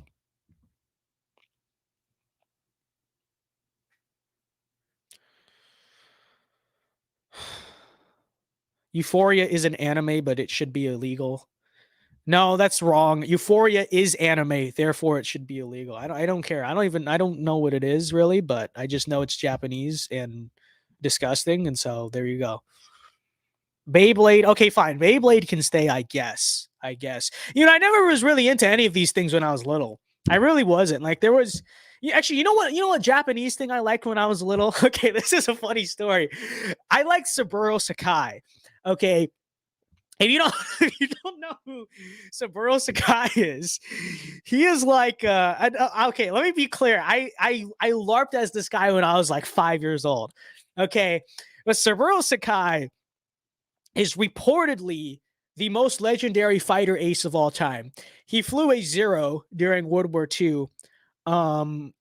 And he reportedly, I believe, shot down like 108 planes or something. He had like 108 kills.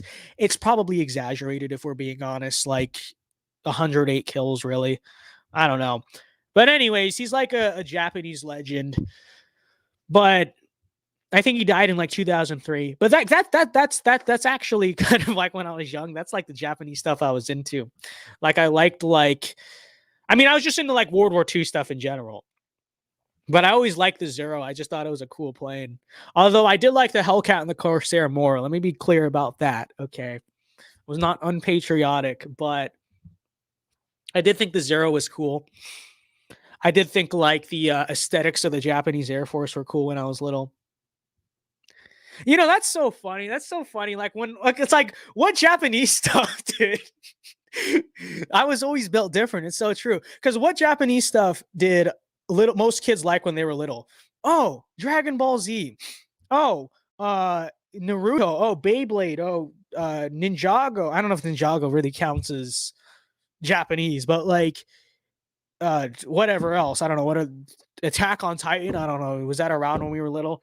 I was like, yeah, I like the Imperial Japanese Air Force. Like that's what I thought was cool. I also thought like ninjas and samurai were cool. Those are the two Japanese things. I did go through a ninja phase. Like I remember I was in San Francisco with my family once, and we were in Chinatown, and like my mom bought me a toy katana, but it was like a Chinatown made katana. So this thing freaking hurt. Like this thing was sharp. Okay, so I had those. I had ninja stars. I thought I was a ninja. I snuck around the house a lot. You know, it was true. Mini Ninjas, that was a based game. Okay, but I liked that growing up, and I liked the Imperial Japanese Air Force growing up. VinceDao be a normal kid challenge impossible. No, that's true. That was me growing up. That was me growing up. That was my Japan phase. It's so true. It's so funny. That was my Japan phase.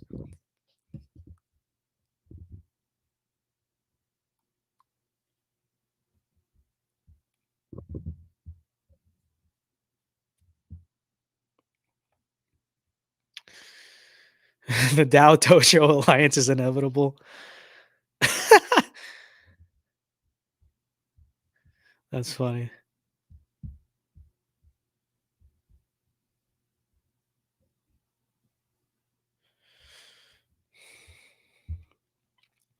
Osborne says the Nazis didn't lose. We just assimilated them. I would know the Von Braun Center in Huntsville was named after one. I don't really think this is true. I think that this is more true of the Soviets. Okay, like all things considered. You look at, you want to talk about, I don't know, the like Nazi scientists helping us with ICBMs or something. It's like, okay, I don't know. But like, let's look at like the Frankfurt School. Look at cultural Marxism and the advent of that. Look at, you know, former KGB agents literally explaining how the Soviets were doing this. I mean, all things considered, I don't really think it's true that it was the Nazis primarily who have like assimilated and infiltrated our society. I think it's more so the other World War II entity, the red and yellow one. Truthfully, okay.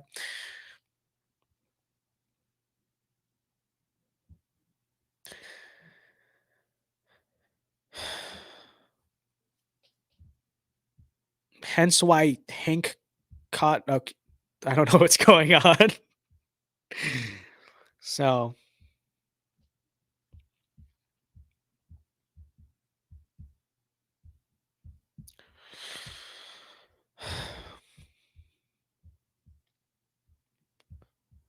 All you anime sims will be left behind on the great journey.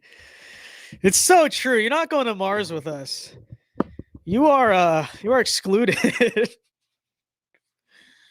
When we take off on our cool and epic rocket ship, you're excluded. That's a joke. That's a joke.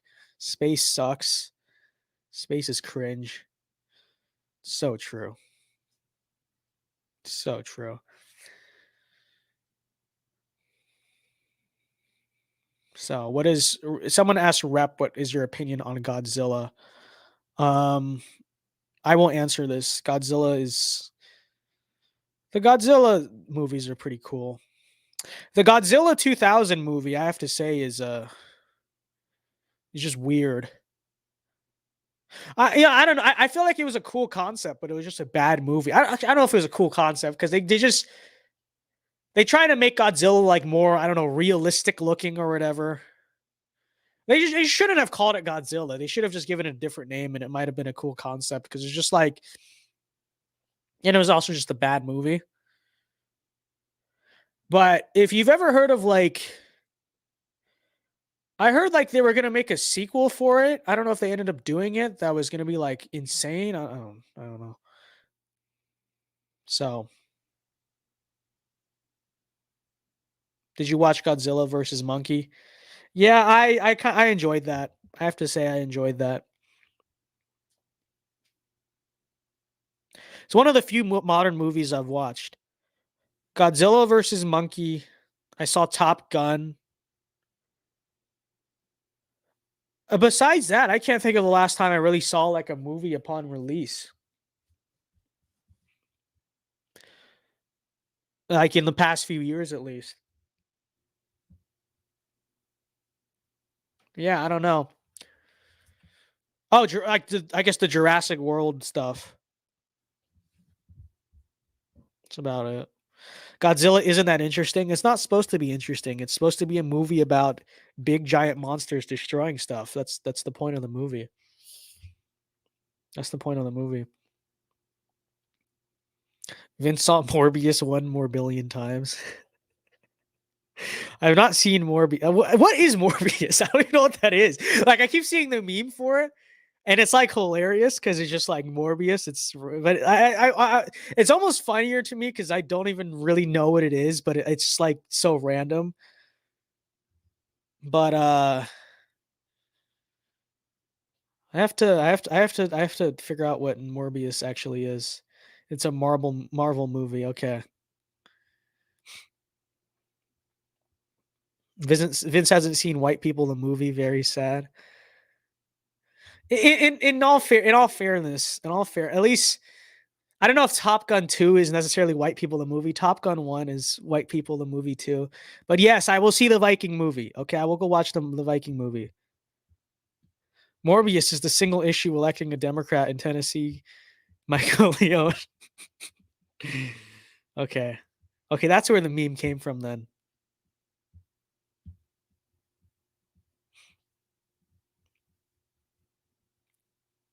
So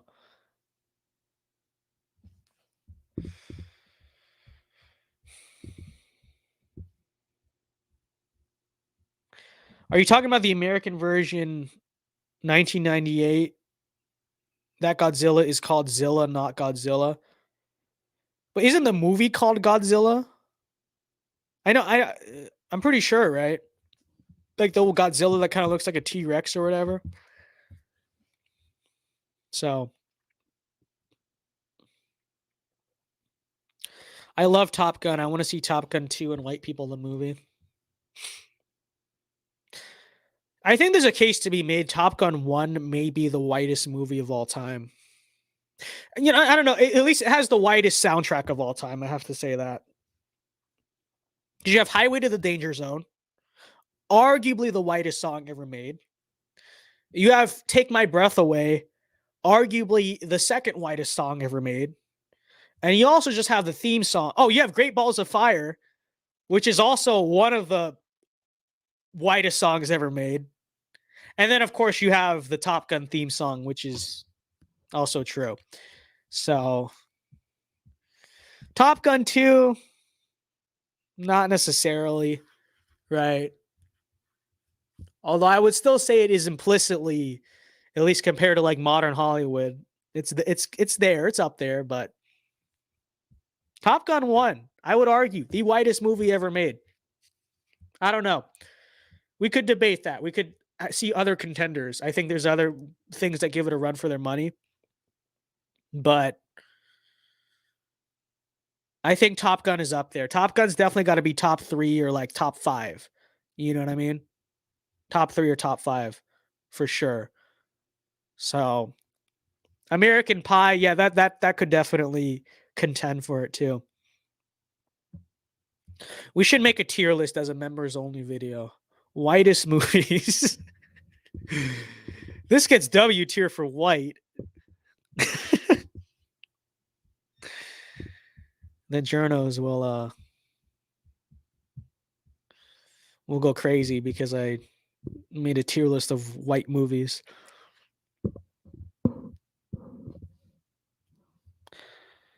I'm glad the songs weren't as white as the first Top Gun because that isn't a virtue. That's a cringe take. The Top Gun 1 soundtrack is based, okay? It's literally epic, okay?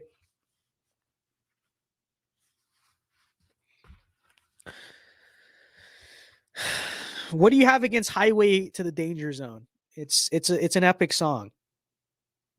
It's an epic song. John Doyle is actually pro-American Pie. I've never seen it. I've actually never really seen it either. I just have heard that it's a very classically white movie, so I just assumed that people would agree with that. So tier list of black movies would be even funnier. Yeah, that's true. Coming to America is a pretty solid piece of black cinema, I have to say. I thoroughly enjoyed that movie. Vince ranks blackest movies. It's what I'm truly an expert on. You know, I'm a Tyler Perry conservative.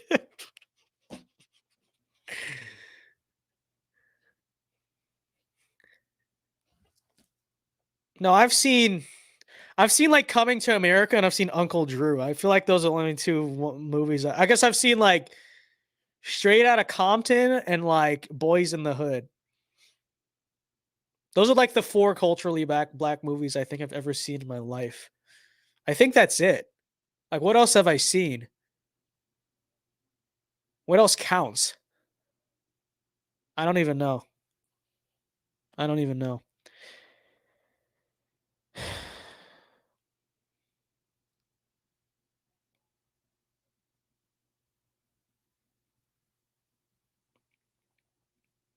Forrest Gump could be up there for one of the whitest movies. What is your opinion on boycotting? I mean, like, we should boycott stuff, sure. Like, yeah, you shouldn't like give money to businesses that, you know, don't align with your values, but I think we need to stop pretending like it's remotely effective. You know, the way you starve out woke corporations is to literally use political power against them. Like it's that simple. It's that simple. So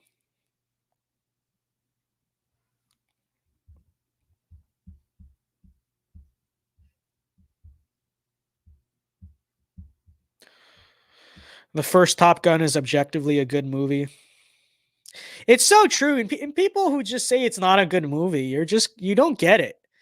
You don't understand. Like, oh, it's not the best movie because, like, the plot is so cliche. It's like, first of all, it was made in the 80s. Secondly, what's even wrong with that? It's like you know why it's like cliche. It's cliche because like that's the reason why movies tell that story a lot is because it's just like a good story. Okay. And honestly, the reason why dudes like the movie is because like they feel a testosterone rush, when they kind of see those scenes. Like it's cool. It's cool. Okay. People who don't understand why F-14 Tomcats are cool, you don't appreciate nice things. You're probably the same people who don't understand why going to an air show is cool. Dude, why do you want to watch a bunch of old planes fly around? Oh, you know what? You're so much cooler than me. You just watch like porn all day. Really? Really? Screw you, dude. People don't understand this. Top Gun 1 is a masterpiece, okay? I see so many people, they're like, if you want to say Top Gun 2 is better, I honestly kind of disagree with you. I have to say, I kind of disagree with you. I respect the take. But people who say that like Top Gun 1 is like a bad movie, you just don't get it. You don't understand why that movie is good. You don't. Okay, it's not cool because it's not a good movie because it has the best plot or the best character development it's cool because it's cool. Okay, that's why. Some movies don't need more than that. Okay, they don't need your complicated drama or story. Okay, sometimes Tom Cruise is enough. I do have to say, sometimes Tom Cruise just being like Maverick, that's enough. That's enough. And flying around a bunch of cool planes and having practical effects, sometimes that's good enough. So true. Okay.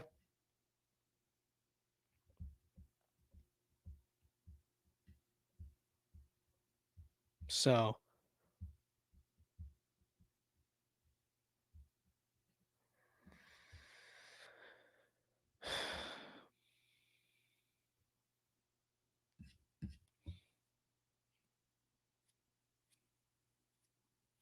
Vince, do you think Top Gun 2 is better? I haven't seen it yet. I'm a little bit torn.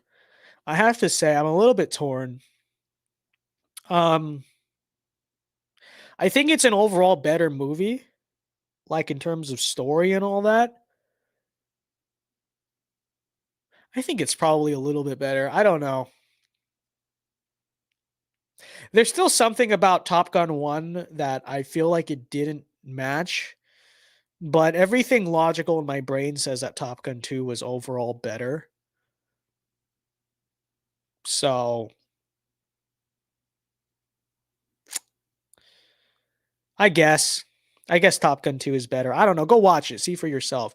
Vince, what is your favorite war movie? Good question. Saving Private Ryan is a classic.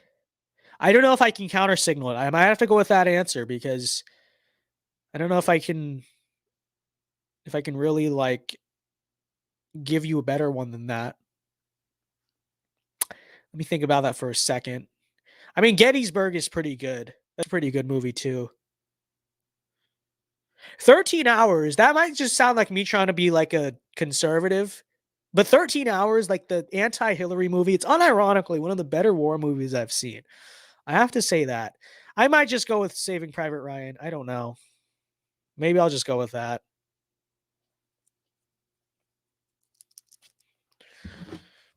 Let me look at a list of war movies. Maybe I can figure out.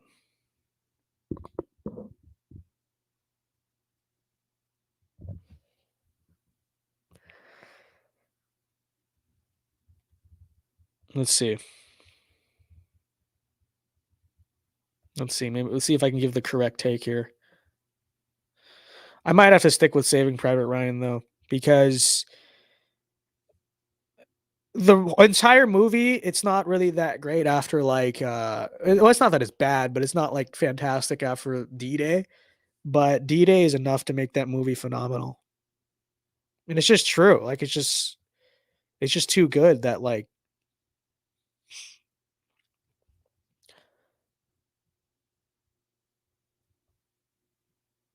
you know what? Screw it. I'm sticking with Saving Private Ryan. I have not seen Tora. I need to see that. I've heard that's very good. So maybe that will top it if given the chance. But I've not actually seen that movie as of now, so we'll have to see.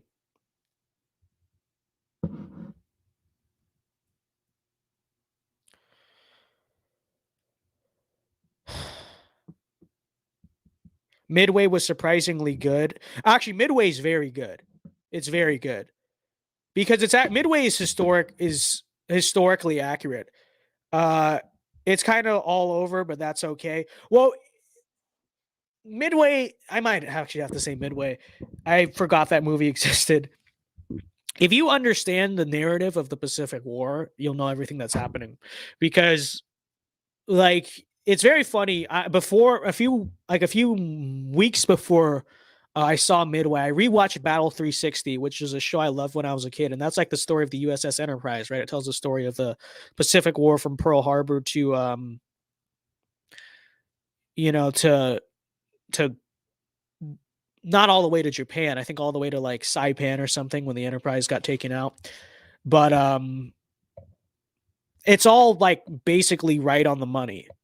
I'm sure the conversations are like dramatized or whatever, but like the characters are real. You know, like Dick Bess, he was a real person. He really was that crazy. Him like getting on the gun of the Dauntless and shooting at that Betty as it came like sideways to that really happened, you know. Now the problem with Midway is that if you don't really know all of that, it can be a little bit of a confusing movie because it really just does go in a straight line through like the real story of everything from Pearl Harbor to Midway. But if you know the lore, if you know the whole history there, it's a fantastic movie because it's literally just like watching Battle 360 as a live action movie, and it's based. It's epic.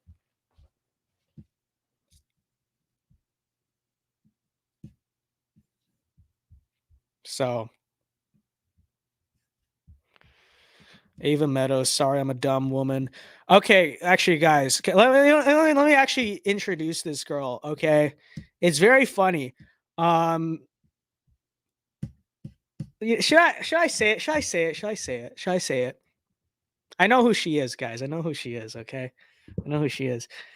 I don't know if I should. Okay, she is an accomplice. Let me tell this story. She's an accomplice of the Indian woman who hit my car. Okay, that's what I will say. It is a small world that we actually know each other. And I found this out and I kept this secret for a while. Yes, she is real. Yes, she is real. Okay. She's an accomplice of that incident. Okay. She was in the car. It's true. She's the one who told me the story. That's how I know it was a Jeep. That's how I know. That's how I know that it was in reverse. Either she thought she was in drive or reverse. She went the wrong way. It's true. Yeah. Her friend should not be allowed to drive that Jeep, by the way, because since I have learned other stories of stupid stuff she's done in the Jeep, you know, she thinks that Jeep is the General Lee. Okay. But she's not the Dukes of Hazzard, and that car is not the General Lee. Okay. They just take it through, you know, like dirt roads in the middle of the night and stuff, and do a lot of dangerous things in that Jeep. And it's like, you're not like Duke, okay? You don't have that car is not the General Lee, okay? It's not like an invincible movie car that can just like, no, you're a silly woman. You can't even drive to begin with, and you're treating the car like it's some type of, you know, stunt car. It's so true. It's so true. Vince is salty. He's not in the General Lee. Not the case. Not the case. Okay. This is so true.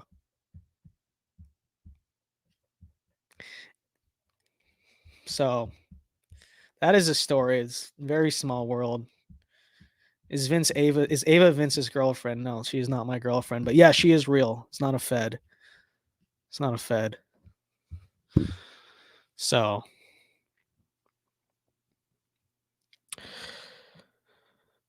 anyways, Fast and Furious, the Indian Drift.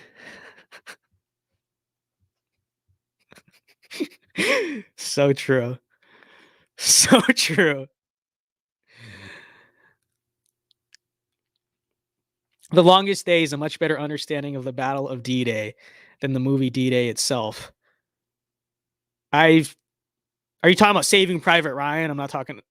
I've never seen the movie D-Day. I just know Saving Private Ryan.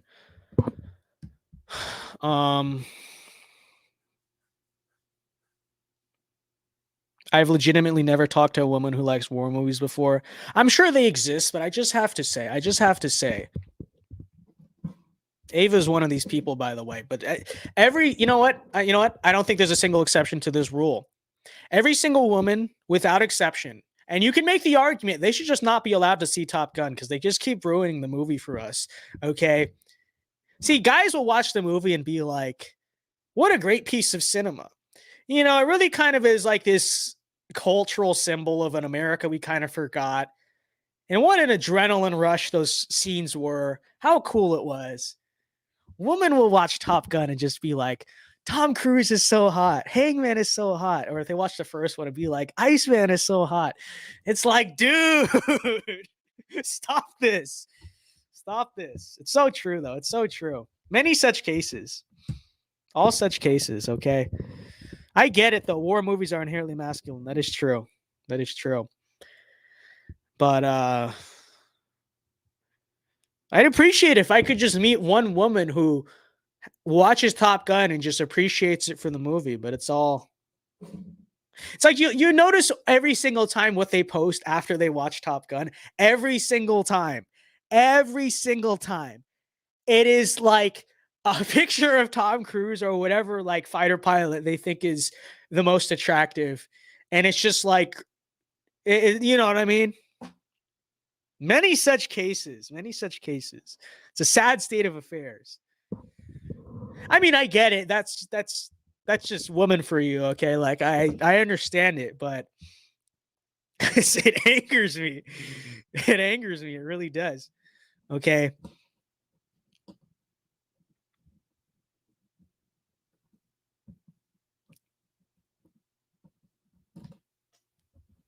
Tom Cruise is a based.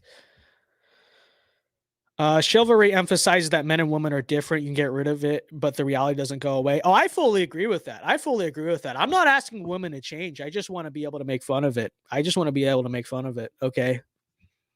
Like I actually fully understand that. And I that's why I said that's a woman for you.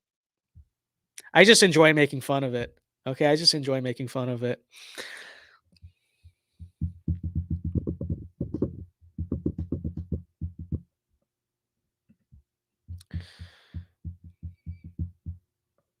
So true. So true.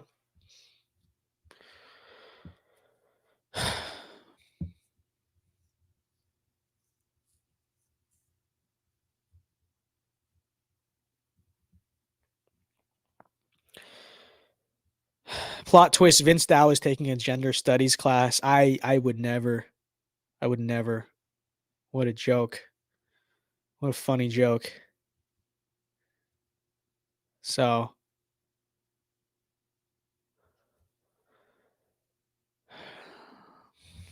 let's scroll up in chat. Hold on.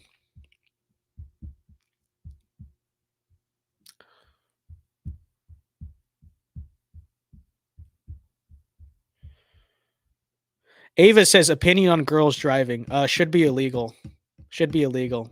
So true. Going driving is a gender studies class. They're so true. Literally the case.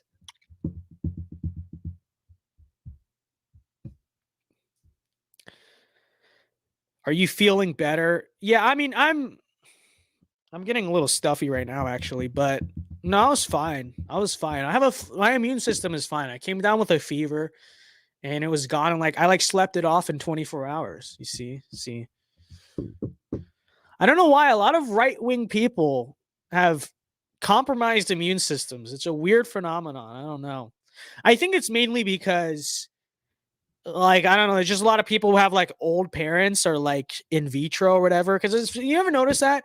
You ever notice like every single person who's an in vitro baby or something, or their parents are old, like they always have, if they don't have mental issues, they have like health issues. They have like, they just have like bad immune system. Because like I know a lot of people like that. It's very true. But no, my parents had me the natural way when they were like 29 or 30. And my immune system came out normal. So true. I overcame that fever rather fast.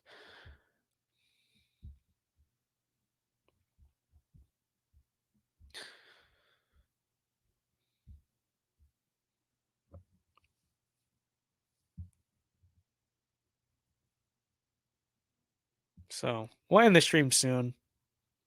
I have to get to church tomorrow morning. But my immune system is state of the art. It's so true. It really is. It really is.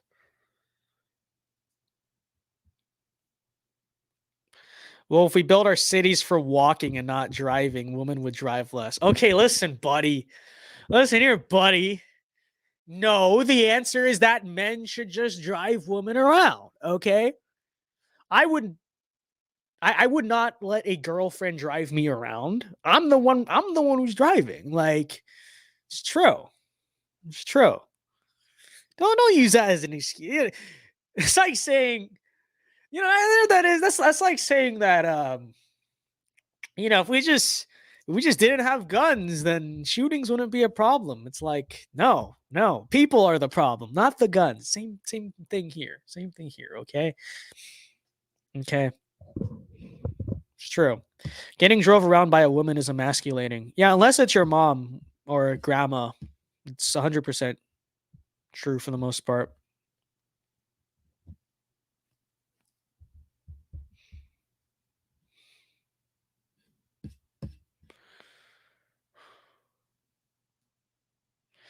It was 110 degrees in Arizona today. Forget about walking. Give me my car.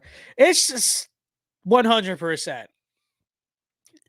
These progressive morons, they always point to like Europe, and they're like, well, in Europe, they don't have to use so much air conditioning. Do you know they don't have to, you can walk everywhere? It's like, yeah.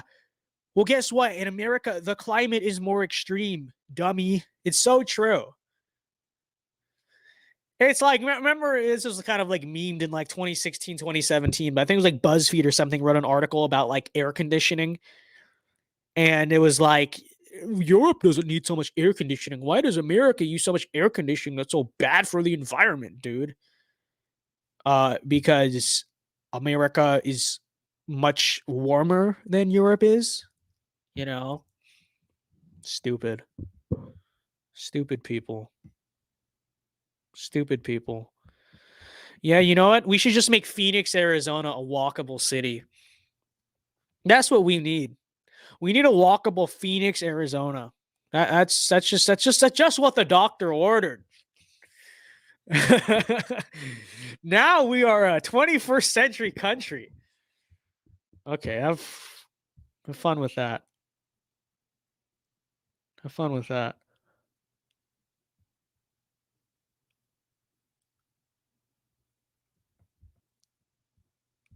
So, Florida was almost entirely uninhabited because of the sheer heat, humidity, and especially mosquitoes. Yeah, this is so true, dude. Literally, like, every time I go into, I'm moving apartments soon, which is going to be good because this apartment, it's a decent apartment, but it's kind of like in a nature area. Like they try to make it look nice and have like nature stuff to do. So they put a bunch of trees around it, but all it does actually is just attract a bunch of freaking wildlife. And so I swear every time I try to have to go into the front door, Like there are just mosquitoes all around it. And I have to like maneuver to try to get as little, like it's a competition to, first of all, not get bit, and secondly to like sneak in the door as fast as possible so we don't get attacked. Kind of sucks. Wasn't until AC and stuff. I mean, this is true. Like, Florida was not a big state until air conditioning. Like Orlando didn't exist. A lot of places did. I think even like Miami wasn't really a thing. It's like a just small little settlement. It's a very good point. Very good take, actually, pointing that out. Florida literally only exists because of air conditioning. So,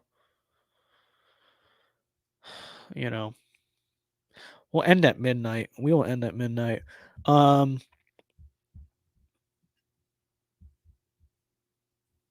The South is the latitude equal to that of North Africa. Yeah, but let's just abolish air conditioning down here. That's going to make sense. Libs be like, guys, let's make Death Valley walkable. Literally the case. Literally the case.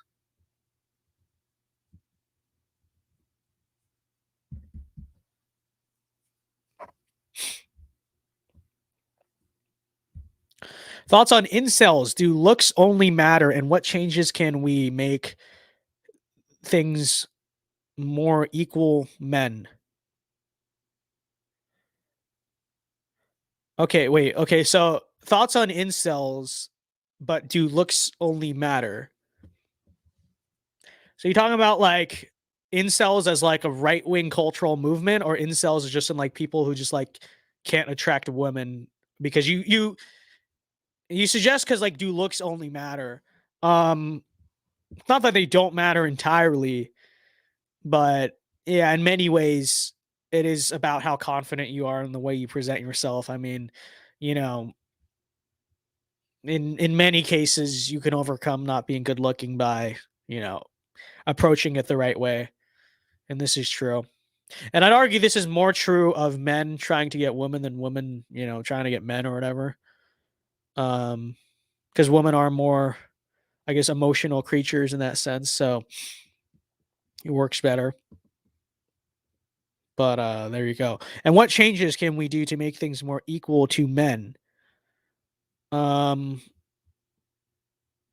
think get rid of the two-income economy, both through policy and through culture, But ultimately, I don't know how much policy change it inherently. Actually, I got the policy change. Take the poison out of the food. Okay, literally, if you take seed oils and all the estrogen out of the food, and the water and the everything, men will be so back, because like it would literally just like raise the testosterone levels and the sperm counts, and like men would take care of everything else. They take care of the rest. You just you just fix that. You fix the screens. You fix the substances. Let them loose. See what happens. Yeah, get rid of the seed oils. Get rid of the soy. Let it loose. Cut it loose. Cut it loose. See what happens. They'll take care of the rest. They really will. They really will. So.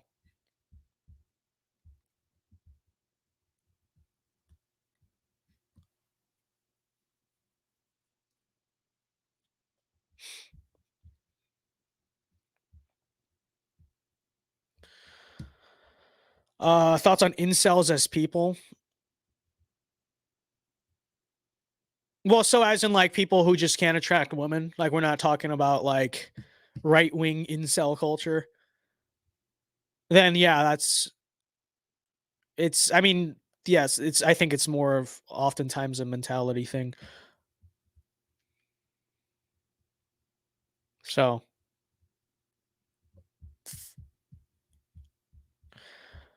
ban porn too. But yeah, I said the screens and the substances. Take care of that. You're good. Like really, I'm serious about that. Bring prayer back in school. You can make godly men. Sure. But I would argue if you really just maybe change the education system a little bit too. You really just change the way society is kind of tailor-made to like effeminize people. You just change that in terms of substances, screens, again, education. Because you could argue the education system is kind of tailor-made to be more catering to females, which is why females tend to like always kind of ride the middle of the education system. I think you'd see the rest of the problems eventually handle themselves, because a society of just high T men, they'll be like, they'll literally handle the rest, you know, they'll literally take care of the rest. So, all right, guys, I said I ended at midnight. I don't want to be dead for church tomorrow. So let's see, any last chats we should take? Most base century to live in. You know what? Hot take right now. Okay. You know why? You know why? It's like, first of all, we're probably living in the end time. I mean, we're always living in the end times, but like, you kind of look at the prerequisites, especially of the gospel being spread to all nations. We might actually see that in our lifetime. Just saying.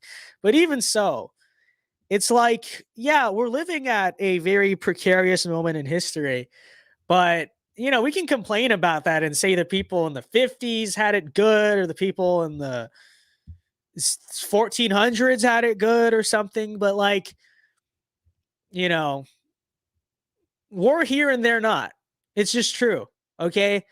So we can rise to the occasion. We can make it our moment. Okay. We can write that story, or we can just pretend we had easier times. Okay. It's very cliche, but it's so true. Do not pray for easier times. Pray to be stronger men. It's so true. It's so true.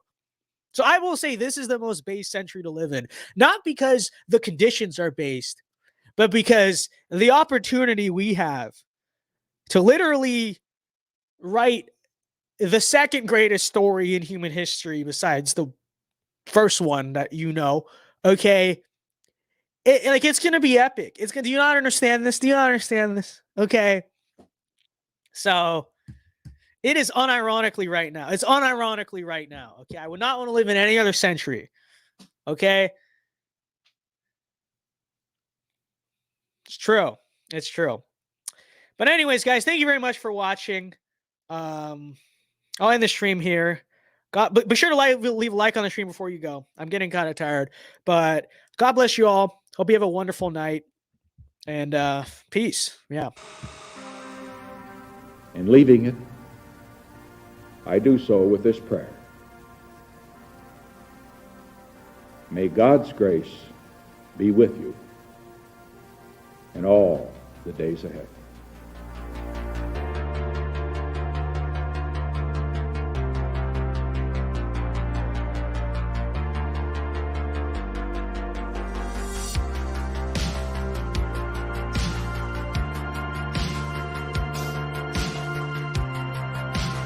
He is a globalist, and we are nationalists. He believes in some Pax Universalis. We believe in the old republic. He would put America's wealth and power at the service of some vague new world order. We will put America first. So today we call for a new patriotism, where Americans begin to put the needs of Americans first. For a new nationalism, where in every negotiation, be it arms control or trade, the American side seeks advantage and victory for the United States. And the people of this country need to recapture our capital city of Washington from lobbyists and registered agents of foreign powers who are hired to look out for everybody and everything except the national interest of the United States. And our Western heritage is going to be handed down to future generations and not dumped onto some landfill called multiculturalism.